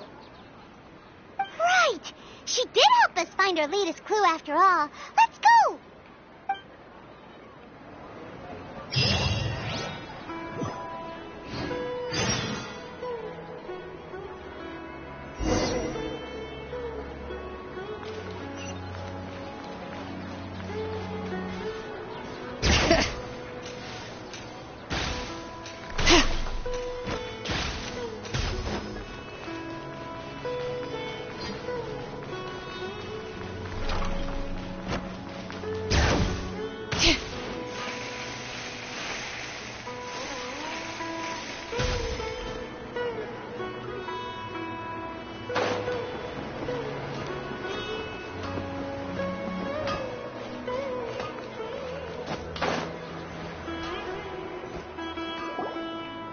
There you are. Really took me a while to find you. As expected, Dia also didn't get hurt today. Get hurt? Why would I? Don't underestimate me. Well, you're still getting used to your new greatsword. Truth be told, I also think it's pretty strange. It just suddenly felt so familiar in my hands and... wait a second!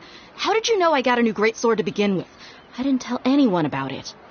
Traveler, could you explain the situation to her today? Paimon's gotten a little sick of doing it.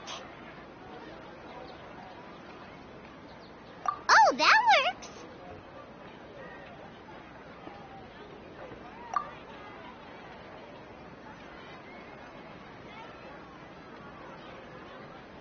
What happened to you guys while I was gone? Did you get brainwashed by some cult? Don't think too hard about it. Just take what we're saying at face value. All right, then. Let me get this straight. You're telling me that my body's already gotten used to this greatsword, but my brain just doesn't remember it? Yes, your memory's being erased every day. Then I'd have to disagree. That's impossible. Oh? Why do you think that? If we've actually been reliving the Sub-Zeru's festival day after day, then what happened to the things we used, the money we spent, the food we ate? Common sense says...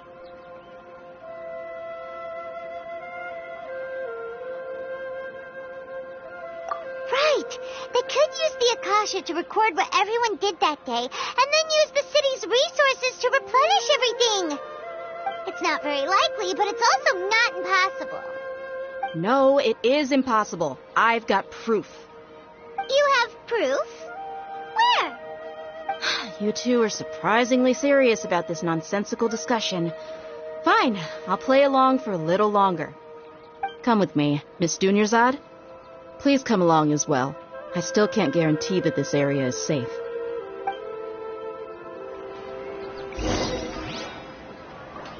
Paimon can't believe it's Dia who wants to show us something this time. 2 days ago, we were the ones taking her to see Dunyarzad.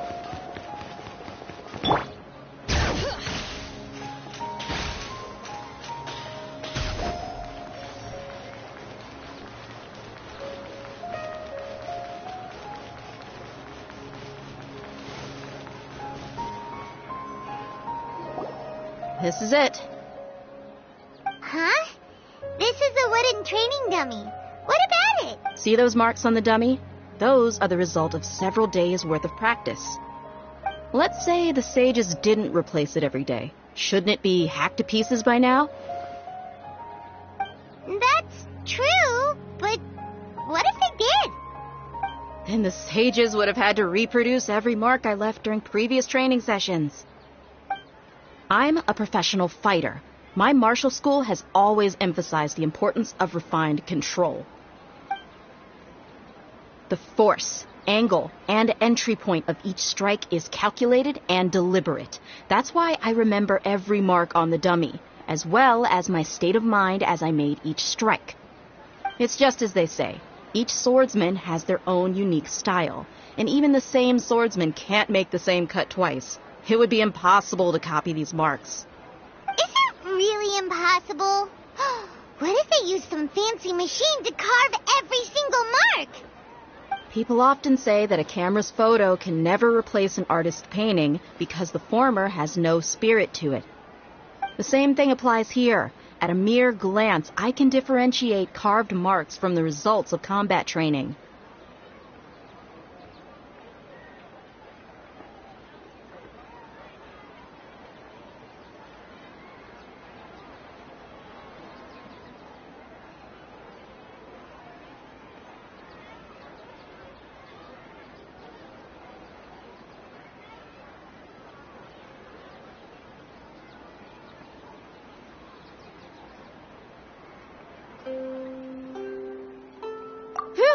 Hope that cleared things up for you. Hey, is this that new brain exercise game that's been super popular with the scholars lately? It's surprisingly fun. Anyway, it's getting late. I should escort Miss Dunyarzad to Nilu's stage. See you later.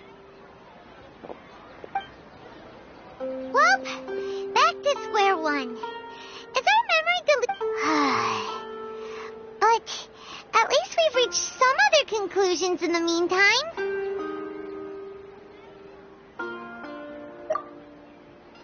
Yep, that's true.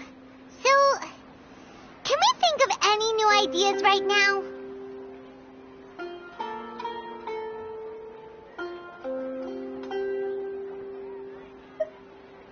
Strange? Paimon feels like everything's been strange lately.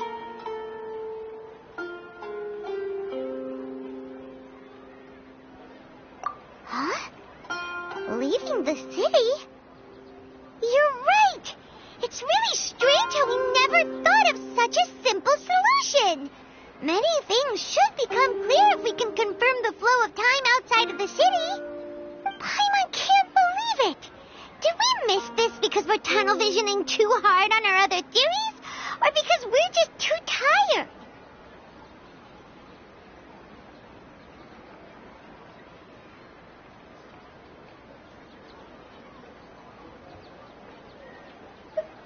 How about we go back and ask Nahida? Maybe we've forgotten something about leaving the city.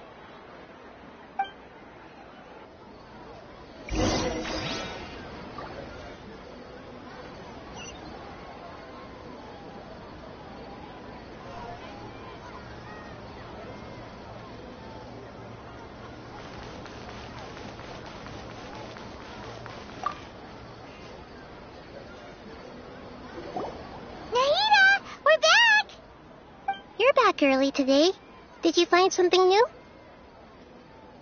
Sort of. We're mostly sure now that we're not in a time loop. And we also aren't in the real world. Leaving the city. As far as I remember, you've mentioned your plans to do that twice before. We did? But we don't remember anything. What happened after we talked about those plans? What did we say when we got back? Let me think. I don't think you ever actually told me what the outcome was. Oh, but you two sometimes stay out the entire night anyway, so at the time, I didn't think too much about it. It is true that sometimes we lose track of time during our investigations. Before we know it, it'll already be the next day. But still, neither of us remember anything about leaving town. Really? That's kind of strange. In theory, I should have already awakened all your memories. Yep. Something here's definitely fishy. Let's get to the bottom of this tomorrow.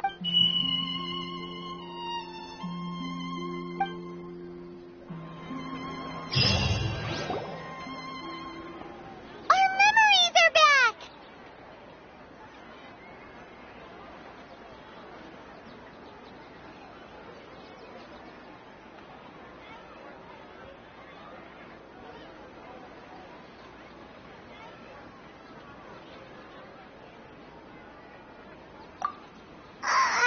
About that. Well... Traveler, aside from your memories that were just listen to it and you'll understand. Can't go back. There are countless spaces here. Our Sub-Zero's festival in Sumeru City is just one of them.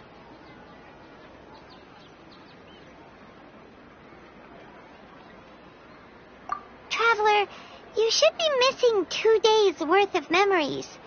Paimon will fill you in. It's time to carry out our plan from yesterday. Okay.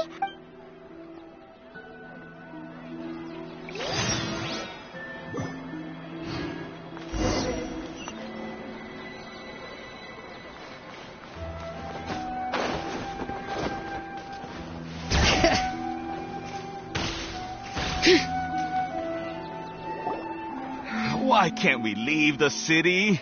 What is the academia up to now? Don't ask me. It's not like I can tell you anything. This is a direct order from the Grand Sage. Just wait until tomorrow. I have a real emergency. My goods have already arrived at Port Ormos. If I don't hurry, they'll be stolen. That's your problem. Make sure you make a request in advance next time. But it's not like you can just predict business matters in advance.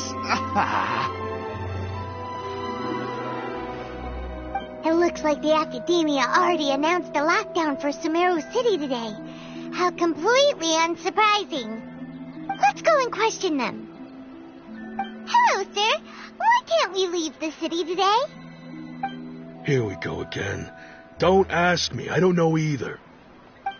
We just received an order that no one is allowed to enter or exit Sumeru today. They didn't tell us anything else.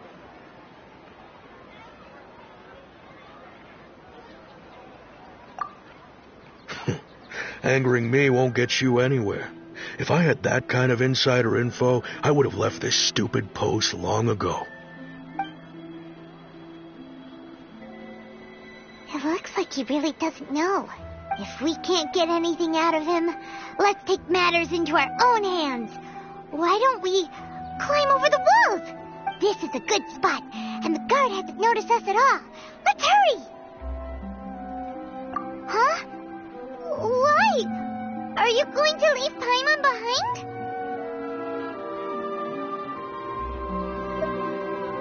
But what if things get really weird? Paimon knows that Paimon can't do much, but we've always been together. Okay. Promise Paimon that you'll come back as soon as possible. Just a quick look. And please, be careful.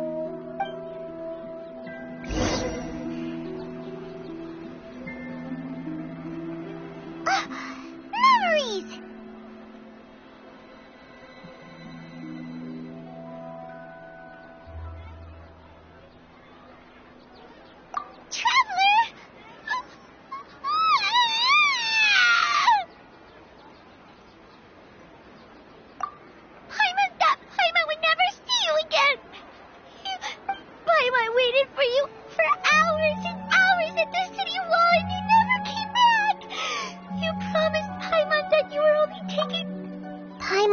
calm down. She's here now.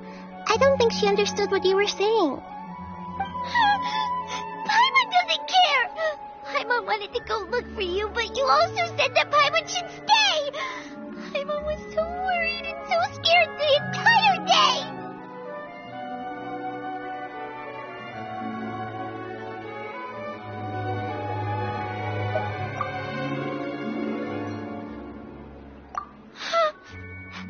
Okay. Paimon will forgive you.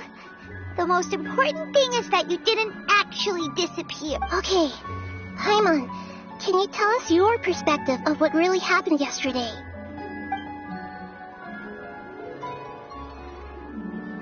I see. Using two people's different perspectives. After that, you left the city. Paimon kept her eyes on you the whole time, but then you disappeared in an instant.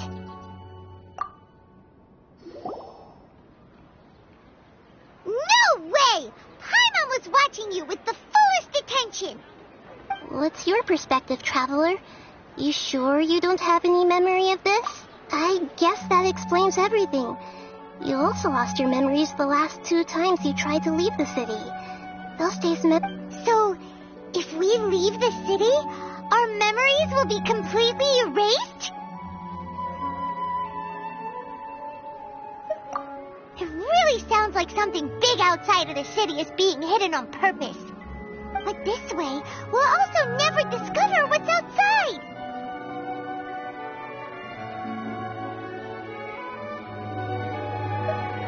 Something like a message?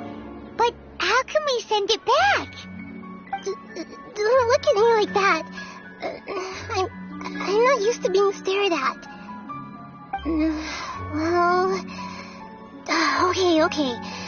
You want something that can pass on messages, right? Give me some time and take care of Dunyarzad for me.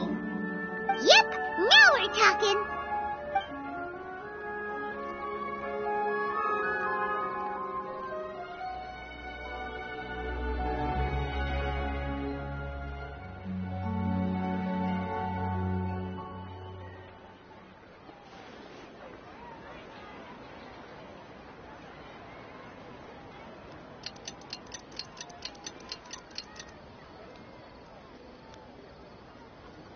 I'm done.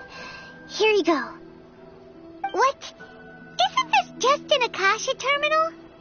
I made some little changes. Akasha terminals are already capable of sending messages. I just tweaked it so that it can connect to any node. To make something like this? Nahida, you really know the Akasha like the back of your hand. Anyway, we can use this now to record a message, right? Yep. I'll help you save the messages. It should be pretty easy to use. I just can't guarantee the user's status and signal coverage when they're outside the city. We'll never know until we try. At least we're taking the initiative now.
once yesterday, but Paimon still isn't happy about it.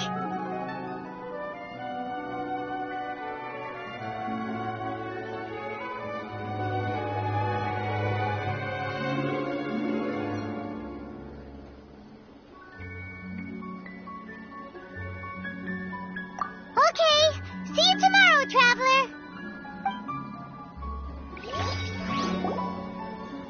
That covers everything that's happened so far.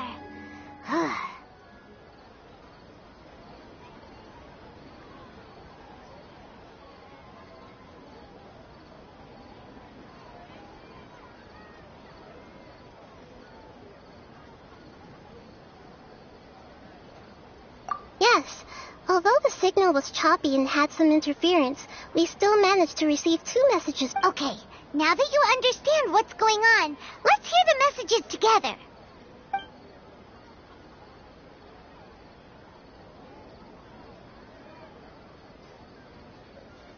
Can't go back.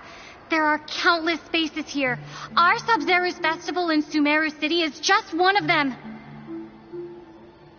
I've entered another space. Before me are flowing sandstone and howling fish. Impossible and surreal sights.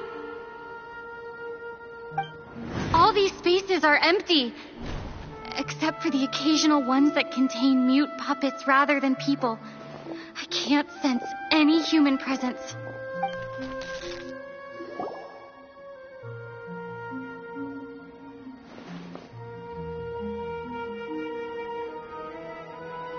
That's one heck of an info dump. It sounds like you left the Sumeru City space when you set foot outside of the walls. But everything looked completely normal when Paimon was looking out from the inside. That's unbelievable. And if we take your word for it, the other spaces all had very weird contents. There's another part here. We only received it last night. These spaces have been disappearing, one after the other, absorbed by something like a sun in the sky. And now, even the final space has also disappeared. Behind me, a lot of spaces just appeared again from thin air. I get it now. Those spaces are actually...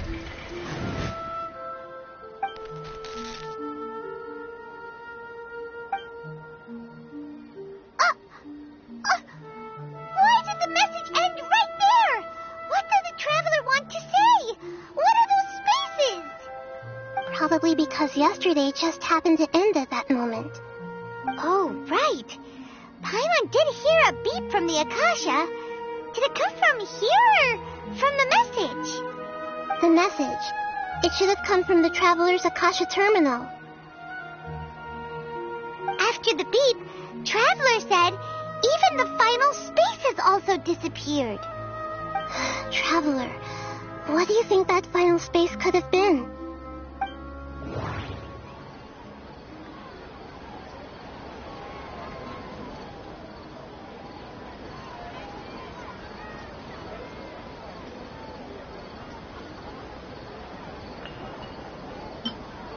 My impression is that each day in this samsara only ends at the sound of...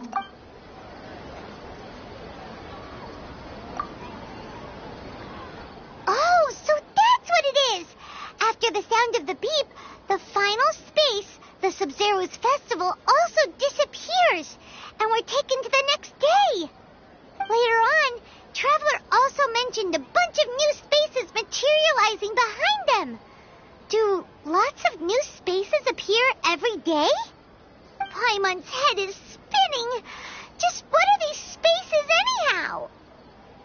Well, consider this. For all the horrors of the Archon War, at its heart, it was just a game where a bunch of gods fought over 7 seats. So no matter how strange or spooky things may look on the surface, maybe all they point to in the end is a small and simple secret. Wow, the Archon War, huh? That's an analogy and a half.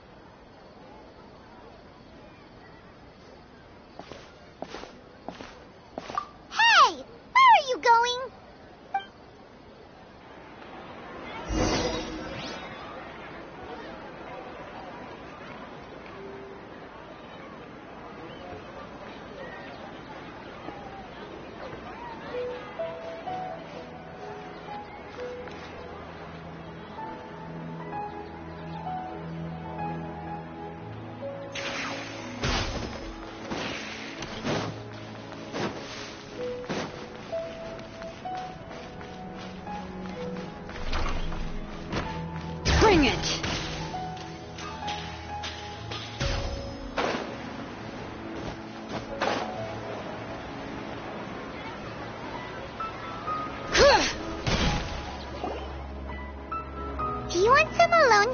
think? All right then, Paimon won't disturb you.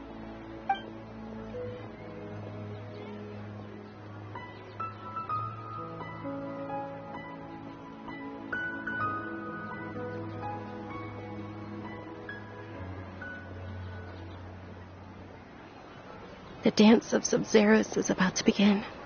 I'm going to go watch it. Okay. Why don't you go ahead, Dunyarzad? We still have some other stuff to do first. Okay then. See you later. Have you figured it out yet, Traveler? Time is ticking away.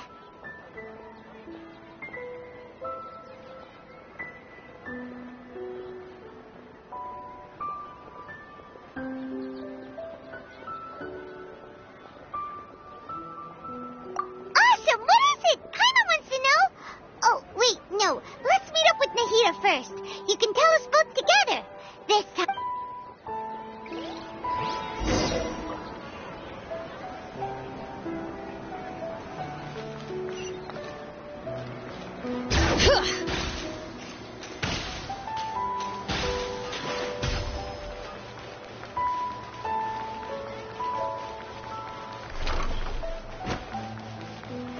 Bring it!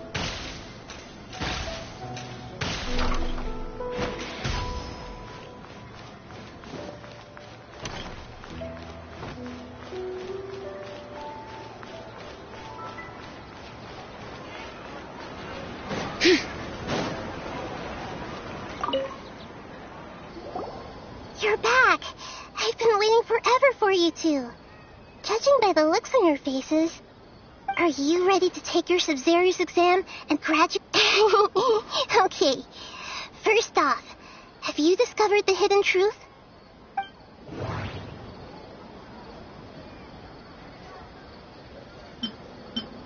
All the bizarre spaces I saw outside the city had one thing in common: a lack of human presence.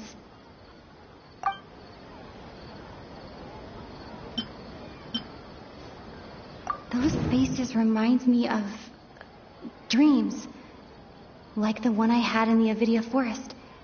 Except people in Sumeru don't dream. What a strange phenomenon.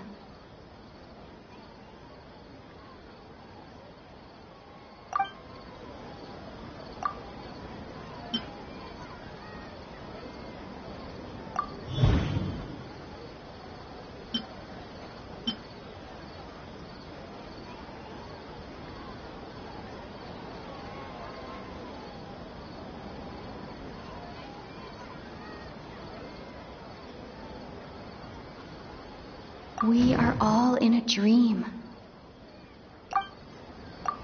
People in Sumeru think they don't dream, but the truth is the Akasha steals their dreams without them knowing it. And those spaces with no human presence are stolen dreams without their host. That would explain why they sounded so weird when she was trying to describe them. Huh. So people in Sumeru do dream after all.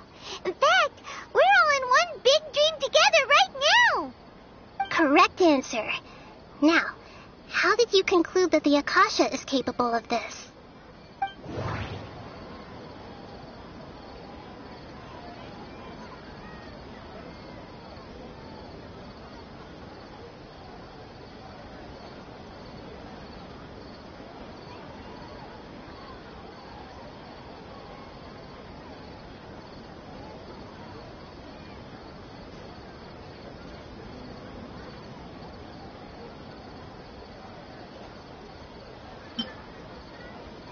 It is the manifestation of the God of Wisdom's power.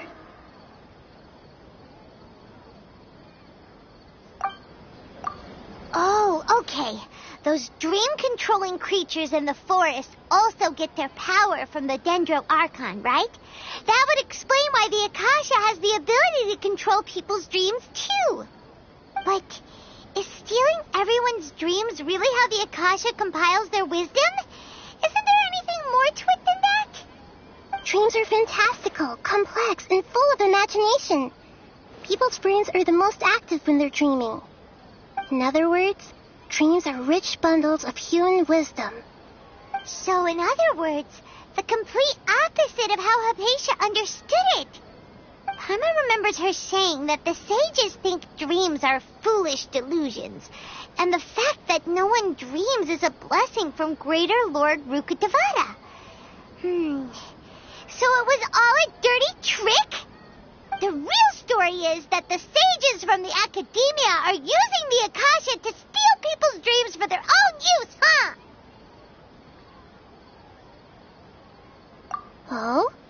By the sounds of it, you understand the current situation pretty well. So then, what about the samsara? The beep is a prompt tone for Akasha operations. We still hear it every night.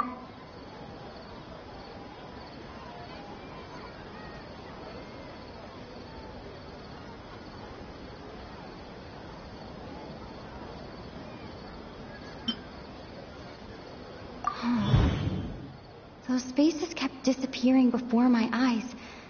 But as soon as that beep sounded, many more spaces materialized.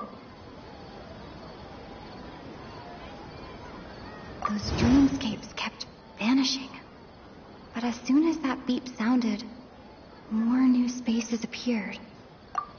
Grand Sage said, "Go celebrate the birth of that god to your heart's content."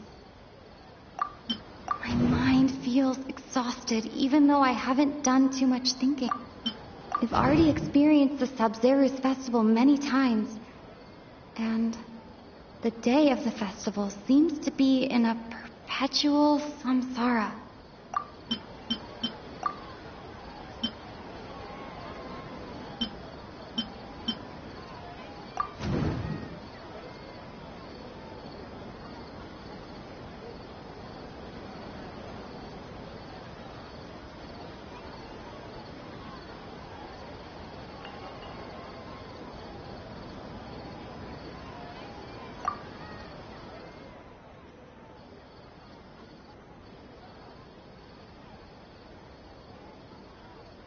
Their disembodied consciousness is placed inside the collective dream of the Sabzeruz festival along with everyone else's, while their now vacant dreams are harvested by the... No one is any the wiser as another day passes in the dream, and so begins another samsara cycle.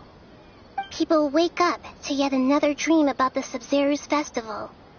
The dreams that belong to them are once again harvested by the Akasha. And so, this is like a dream factory, and the Akasha is a dream harvesting machine. Very good, Paimon. Using analogies well is an excellent habit to get into. Okay, so that beep we keep hearing is actually from our real-life Akasha terminals. Taking off our terminals in this dream doesn't do anything. All right, last question. Who am I? They say that alchemical divination is the Dendro Archon's divine revelation. So then... So you noticed. I thought that one would be the hardest question. That's why I put it last. That wasn't hard at all. Even Paimon guessed that. Everything about you is different. We just didn't want to expose you is all. Now that you mention it, Nahida, you've been hinting to us since the very beginning. It's funny, thinking back to when we were asking all over the place for info about Lesser Lord Kusanali. Paimon didn't expect to meet you like this.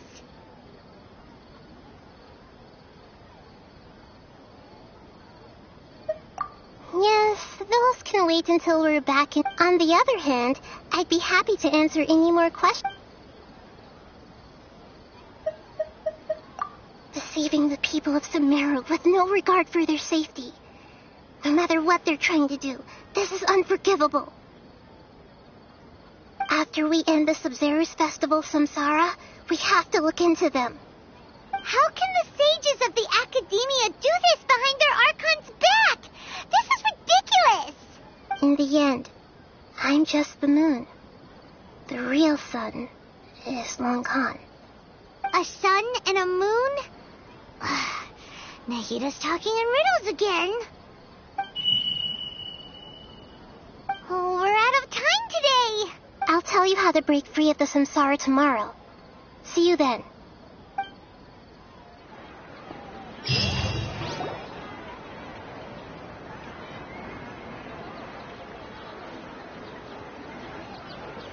Good morning, Nahita. Wait. Now that Paimon remembers everything, should we instead say good morning, Lesser Lord Kusanali? Hey, what's wrong, Nahita? You don't look too good. I'm afraid that what you're thinking right now is correct. Did Dunyarzad already disappear? No way. Are we too late? The real Dunyarzad's consciousness has indeed disappeared. It can no longer endure the constant dream harvesting. Paimon can't believe it. Wait, so what about that other Dunyarzad? Just what is she? She's actually something like a puppet, but not completely.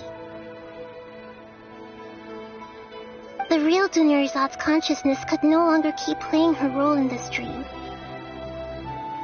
So another Dunyarzad appeared to replace her in the dream.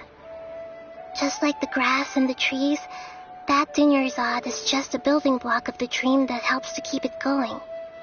But personality-wise, she's nothing like the real Dunyarzad. Puppets are stiff and can't copy a living person's vitality. After all, they're just there as filler. You know, speaking of which, the old Dunyarzad might not have been too different from a puppet. Dunyarzad truly believed that she met you within her consciousness, and it was you who inspired her. So you do remember her after all. Yes. Back then, her family was overly protective of her. No one cared about her personality or thoughts. It was as if she only lived to stall her Elazar. I just gave her a little wisdom so she could look at life in a new way, so that she could be her own person. But even so, she's still... far from it.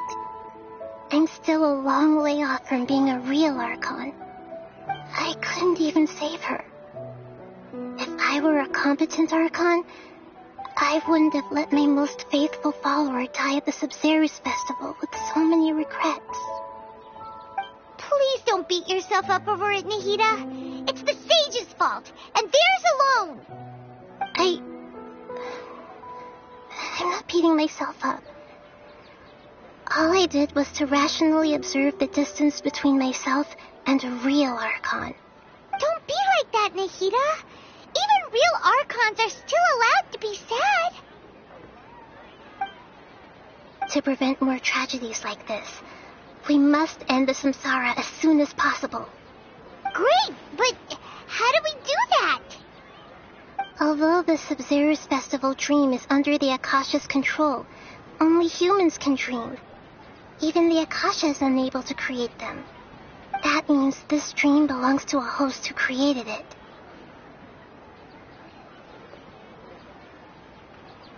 Huh? So, how should we find that person? Well, if this is someone's dream, then everything here must come from deep within their consciousness. Which means, with the power of imagination, they can change anything in this dream. Imagination? What do you mean by that? Imagination means breaking through what you perceive as normal. Like when a server at a tavern brings a plate to you, you'd naturally assume that food is on it. However, if you're the dream's host and you become aware that you're dreaming, when you imagine gold and more on the plate, the dream will respond in kind, and the server... But right now, our host is unaware that this is a dream. No matter how many times they're served, it will always be food. Find some way to make that person realize that they're dreaming. Usually, once that happens, the person will wake up and the dream samsara will be broken. How are we going to find them, though? If If it could be anyone, it'd be like looking for a needle in a haystack. And even if we did find them, how are we supposed to make them realize they're dreaming? After all, like you said, don't wake a sleepwalker. It's extremely difficult, yes. But the only ones who can do it are you two. Remember, everything you've achieved up to this point has all been for the sake of finding the host and ending the samsara. As for me, during this time, I'll be out of town. Out of town? Are you going to that place full of dreams where the traveler went? Yes. I want to try something. There must still be a small wisp of possibility. Hurry and go. Dreams are supposed to be fantastical, romantic, and full of pleasant surprises. Unnecessary things like this samsara need to end. Paimon's still a little upset that we've come this far, only for she was such a good person, with such a simple wish. But fate was against her. Yeah, saving Dunyarzad is what kept us going this whole time. But we mustn't lose hope, Traveler. Dunyarzad would definitely want to see us save everyone else. So let's break the samsara for her sake. Paimon's wondering, do you think the sages would get one of their own to be the host of this stream? Feels like it would be easier to control it that way, no?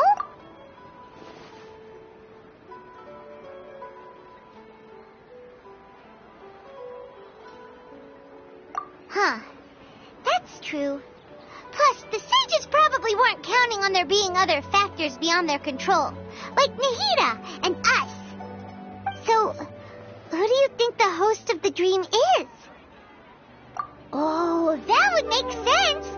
Ferris, the Knight of Flowers, is a symbol of the whole Sub-Zero. Let's go ask him some...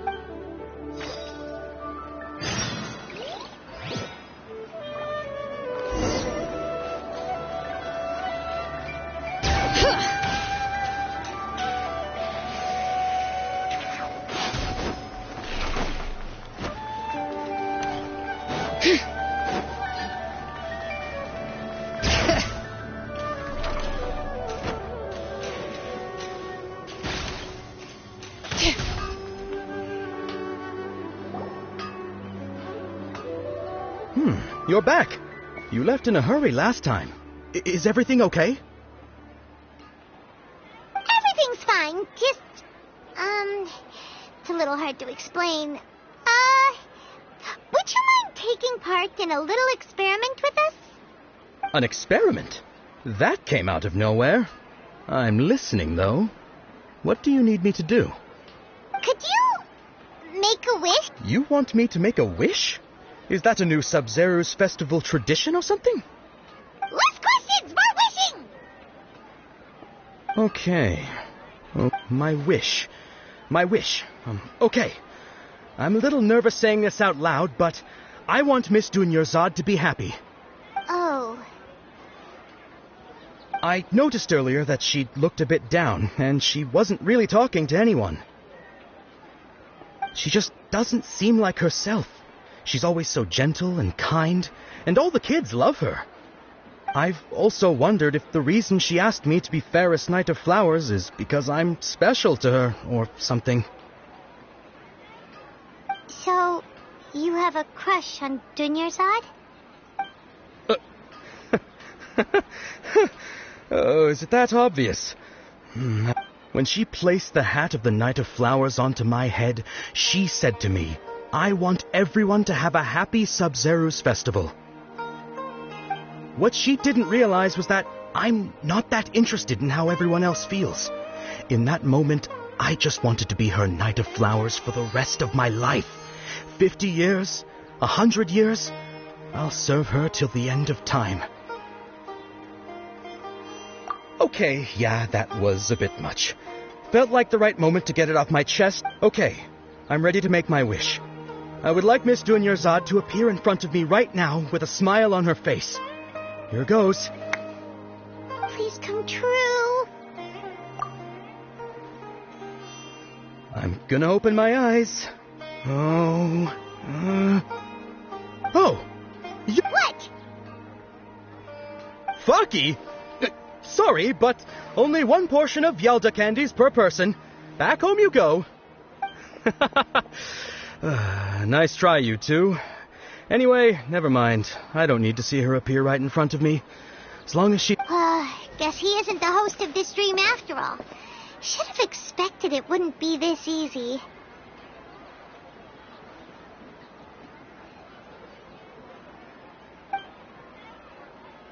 It seems like everyone who knows Dunyarzad loves her, but none of them has any idea that she... My lady, step back. That sounds like Dia! Oh, right. This is when Dunyarzad bumps into the... Huh? But Dia can handle them! Hey, Traveler!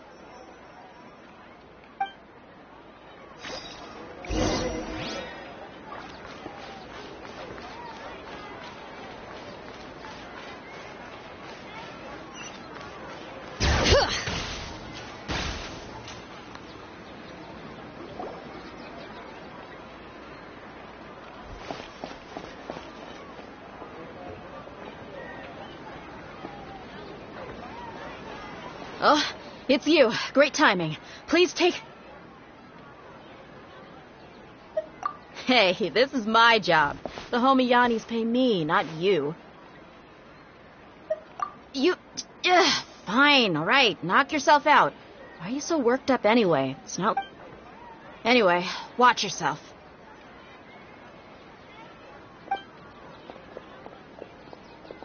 So you got yourself some backup.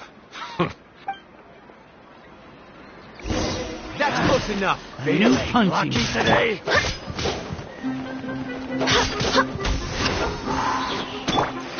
Do your worst.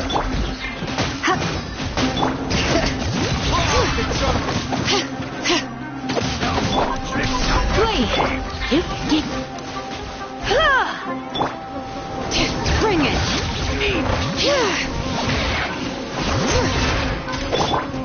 Do your work. Hit.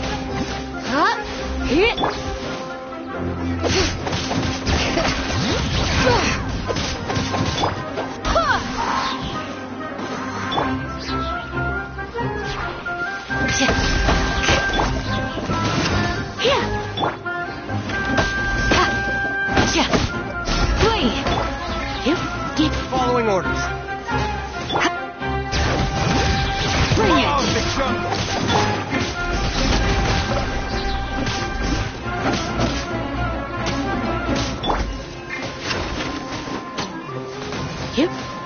Hit.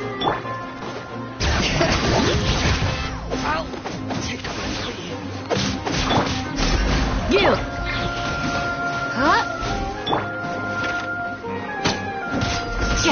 Do your worst. I'll be back.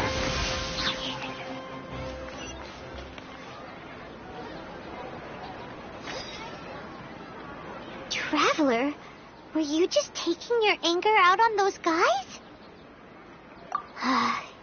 You and Nahida both. Dunyarzad wouldn't want to see you two like this. Oh, and speaking of her, Paimon just remembered something.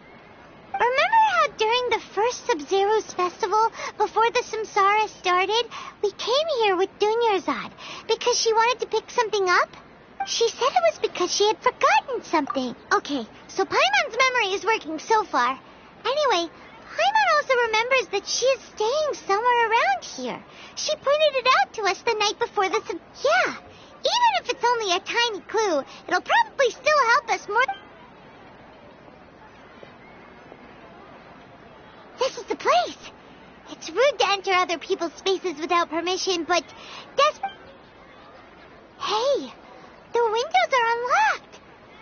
Okay, Paimon's gonna take a peek and...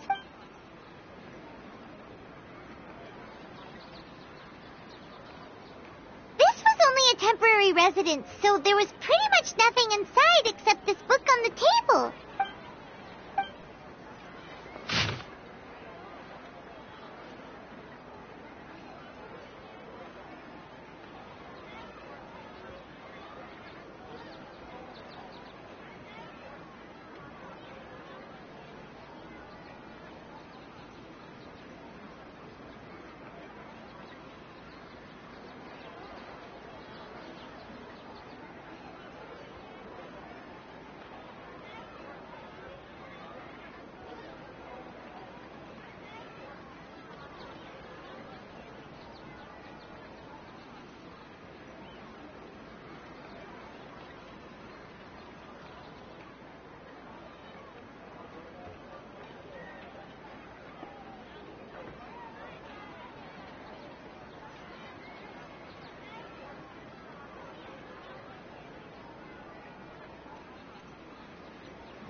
Wow.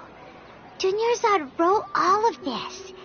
Sounds like she was always thinking of us even while we were away. Even though she was also busy preparing for the Sub-Zero's festival and had all her health problems to worry about. She must have wanted to give this to us as a gift on the day of the Sub-Zero's festival, right? If we hadn't found this book, we never would have known. But now that we know, we can't even thank her. Hey! Where are you off to now?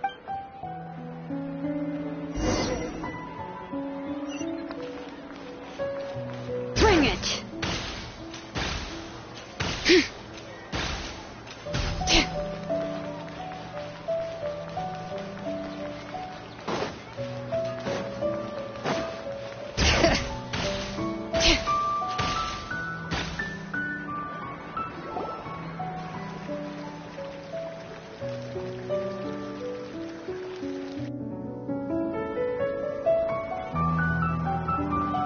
Dunyarzad's puppet.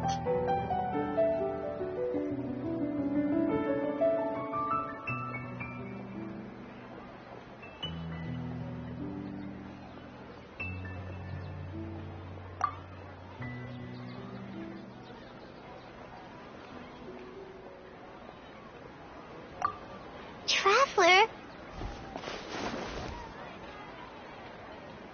You must be exhausted. Come to think of it, we've been stuck in this place for a really, really long time. Heck, even the last time we were chatting happily with Dunyarzad feels like an eternity ago.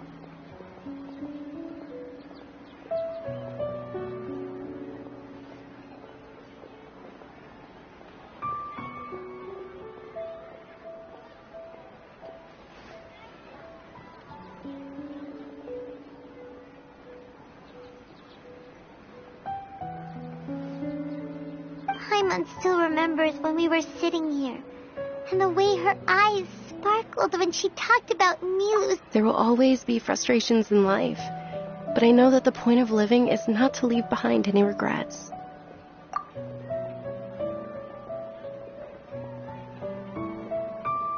That was what the real Dunyarzad said, wasn't it? Does that mean... Yes, Traveler. What is it? Oh, so she's still just a puppet. But just now, how come... What? Where are we going this time?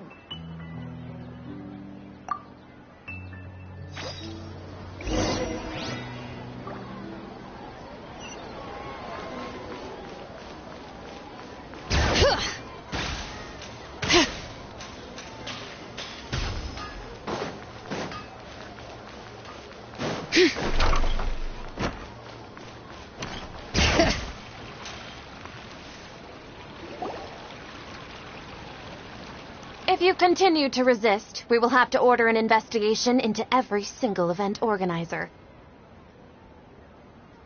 The Grand Sage has already granted you much leniency. I advise that you exercise tact. Oh.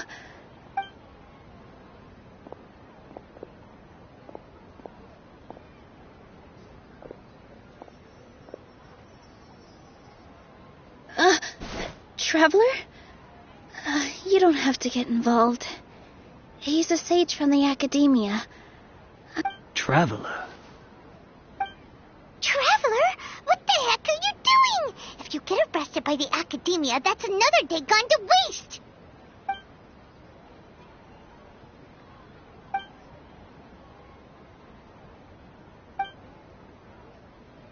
Wait, they're not reacting. Have they been scared stiff? Oh, of course! If this is the sage's plan, they wouldn't put themselves through this. So they're just substitutes. What is this? What happened to the Grand Sage and his entourage?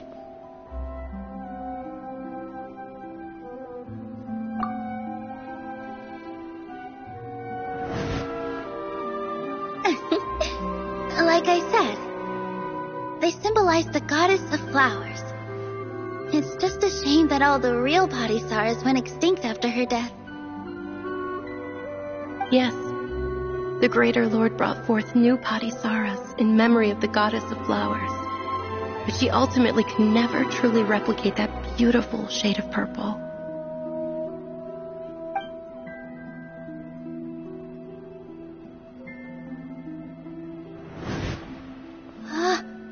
That beautiful shade of purple.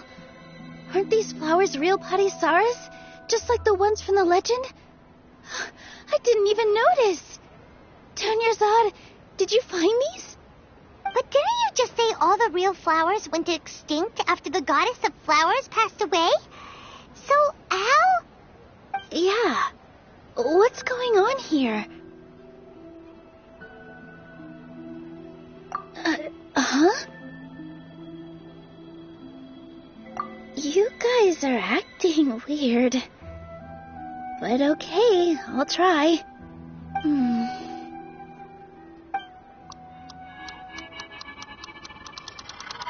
Hey!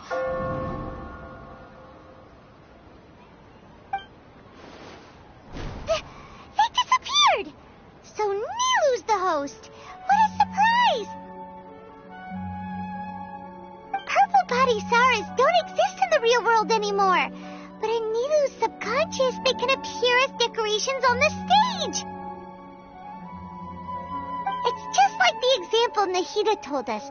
People assume there will be food on a plate, and Nilu assumed there would be real Padisaras in the flower pots. So when you saw the flowers, you instantly knew it was Nilu? But if we want to end the samsara, we need the host to become aware that they're dreaming. How should we make Nilu realize that? Am I dreaming? Huh? So I'm right. Is this Lesser Lord Kusanali responding to our celebration of the Sabzeruz festival? Wrong guess, but you aren't completely wrong either. The point is, what made you think this is a dream? As far as you know, people in Sumeru don't dream, right? Yeah, but have you heard the tale of the first sage? To prevent a calamity, he went on a journey to find the Dendro Archon. Ooh, sounds familiar. Dunyarzad told us a story like that when we first arrived in Sumeru City. So it was about the first sage, huh? Yep, but in the part you heard, he hadn't become the first sage yet. There's more to the story. His piety and wisdom were acknowledged by the Dendro Archon, and she finally gave her blessing to him. All kinds of spectacular scenes appeared in front of the first sage, as if all the knowledge in the world was being painted onto a canvas right before him. He was captivated. After who knows how long, he mastered all the knowledge he could comprehend. Afterward, he said to the Dendro Archon, "I miss my parents, my wife, and my children. I've been away from home for far too long. They must be worried." The Dendro Archon smiled. The next second, the sage found himself lying in his bed, as if he had just woken up from a dream. His wife, lying next to him, said, "You're off to search for the Dendro Archon today, aren't you? Have a safe journey, my love." In the end, the first sage took care of many disasters in Sumeru City, and founded the Academia. What a happy ending. So, the first sage was dreaming ever since the beginning of the story? He never went on his journey? Yes, but his faith and determination were conveyed to the Dendro Archon, so she blessed him in the form of a dream. Paimon understands where you're coming from now. That's a really I see. Well, it just so happens that today's Sabzeruz festival is almost over, too.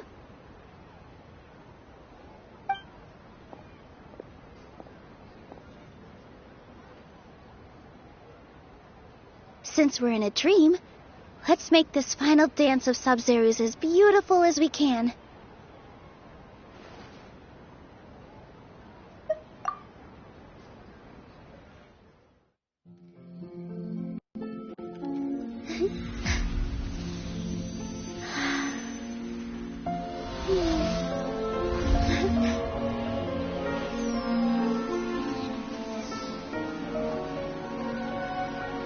It is over, everyone. I dedicate this to our god, the Dance of Sub-Zerus.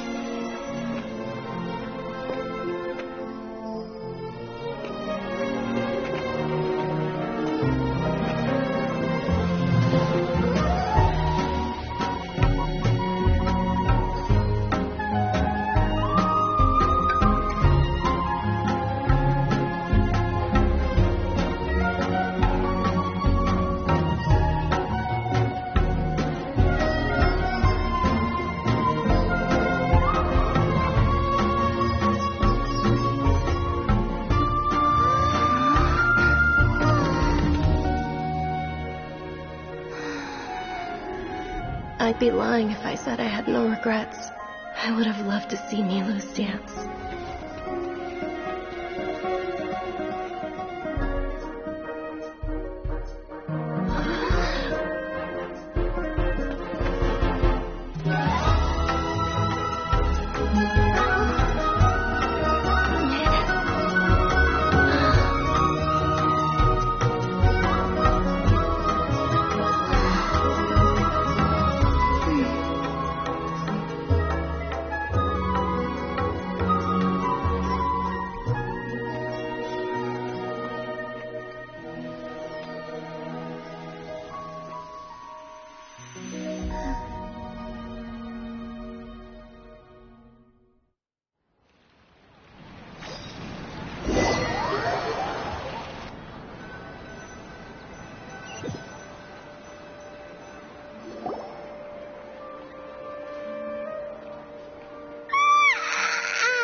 Traveler. Oh, Paimon feels like she's been asleep for the longest time. Paimon's head feels super heavy. Paimon thinks it was after the Sub-Zero's festival. Have we finally escaped from the Sub-Zero Samsara? Quick, take off your Akasha terminal.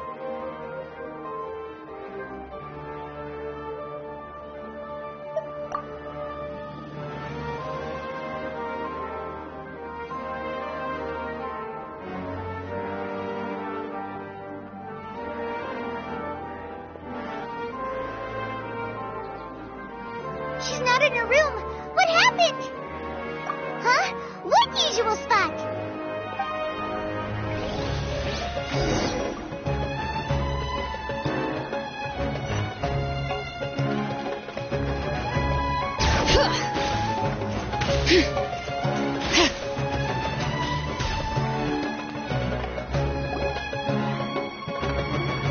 Well done, Traveler and Paimon. And thank you, Dunyarzad, for organizing the Sub-Zerus festival for me. I'm sorry, who are... Dunyarzad! You're okay! Oh, Traveler Paimon. I have something amazing to tell you. I just had a dream, and I saw Nilou performing the dance of Sub-Zerus.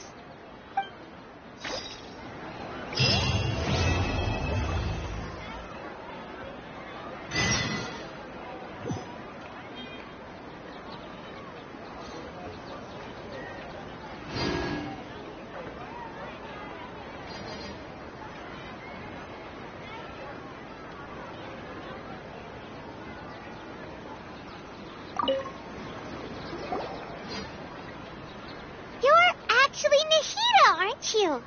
Paimon felt like Catherine was acting weird when we met at the Sub-Zerus festival. And Dunyarzad, did you save her? It's a really long story. We shouldn't disturb her. Her consciousness is still weakened.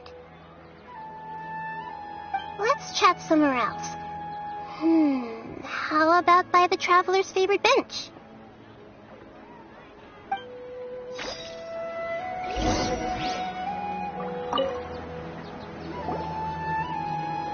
What's going on? Why are you two so excited to see me? Hasn't it only been a night?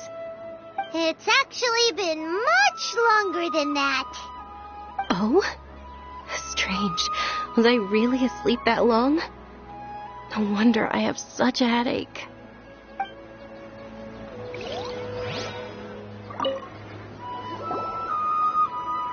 What's going on?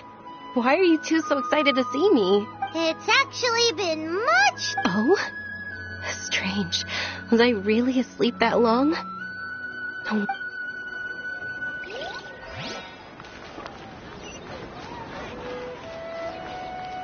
Bring it!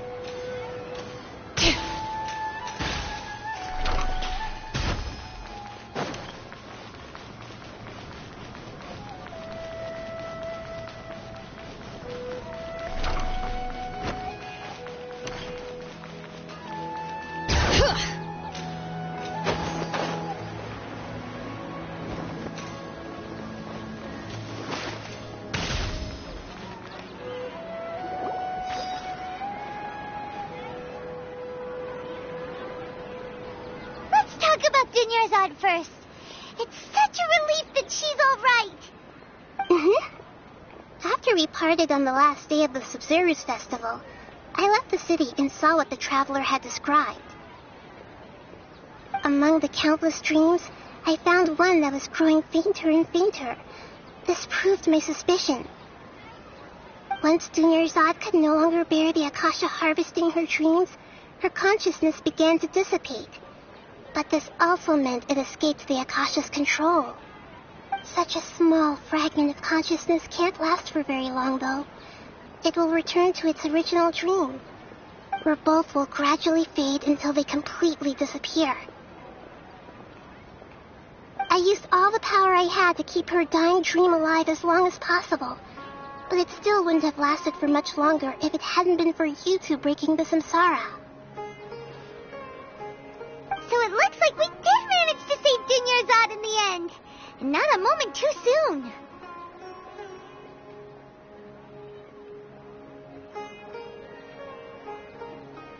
Huh? Why are you two smiling so happily? I thought you'd be so moved that you'd start crying.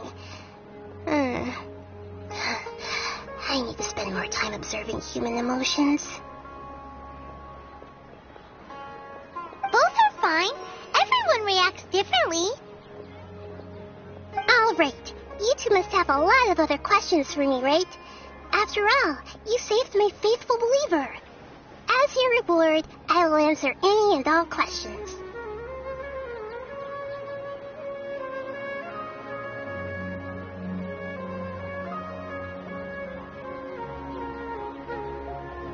At the Avidia forest, there was this incense that made the traveler fall unconscious and dream of a huge tree and a red sky. You also heard someone's voice, right? It said world and forget me. Yeah, so you do know. We've been wanting to ask you what that was about, and if the red sky was related to Conria. It seems like the traveler established a connection to Irminsul. That was a message left by Greater Lord Rukkhadevata's residual consciousness in Irminsul. Perhaps her last memory before she died. As you two probably know, Greater Lord Rukkhadevata disappeared after the disaster in Conria. The timings of these events do line up, so your suspicions are reasonable. A message from Greater Lord Rukkhadevata? We thought it was from King Deshret. King Deshret? That god who died even longer ago? Some present-day desert dwellers still worship him. You probably just heard some of their conspiracies. Okay, so what does the message mean? I still haven't managed to decipher it. Even the Akasha isn't currently capable of doing that. Greater Lord Rukkhadevata's residual consciousness in Irminsul seems to be contaminated with something that has a very dangerous aura to it. Many devoted scholars go mad as soon as they connect their consciousness. I've warned the academia about this many times, but people still keep falling victim to it. But I believe this is the key to saving Irminsul. That's why I've kept trying to decipher it.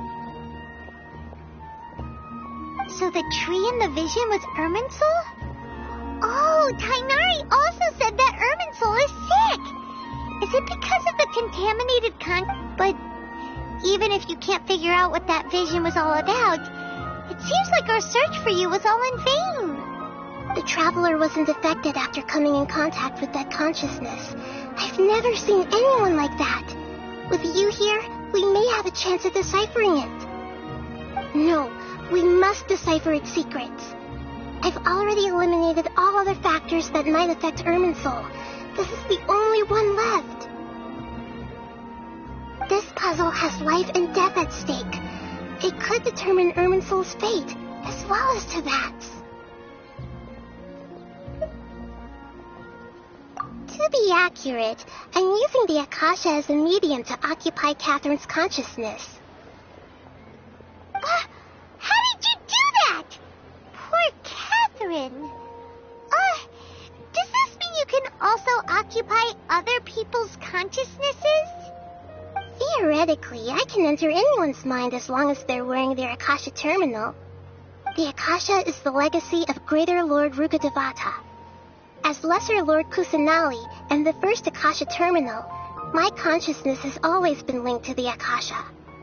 I've always respected my people's free will, so I've never actually occupied their consciousness. When necessary, I just borrow this bionic Snezhnayan puppet. Hold on. Did we just learn some deep, dark secret? So Catherine is... No wonder Paimon felt something was off about her. What about your own body?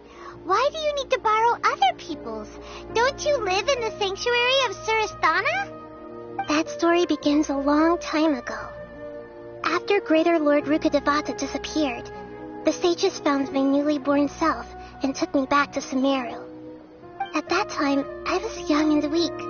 The sages kept me in the sanctuary of Surasthana, ostensibly for the sake of protecting me.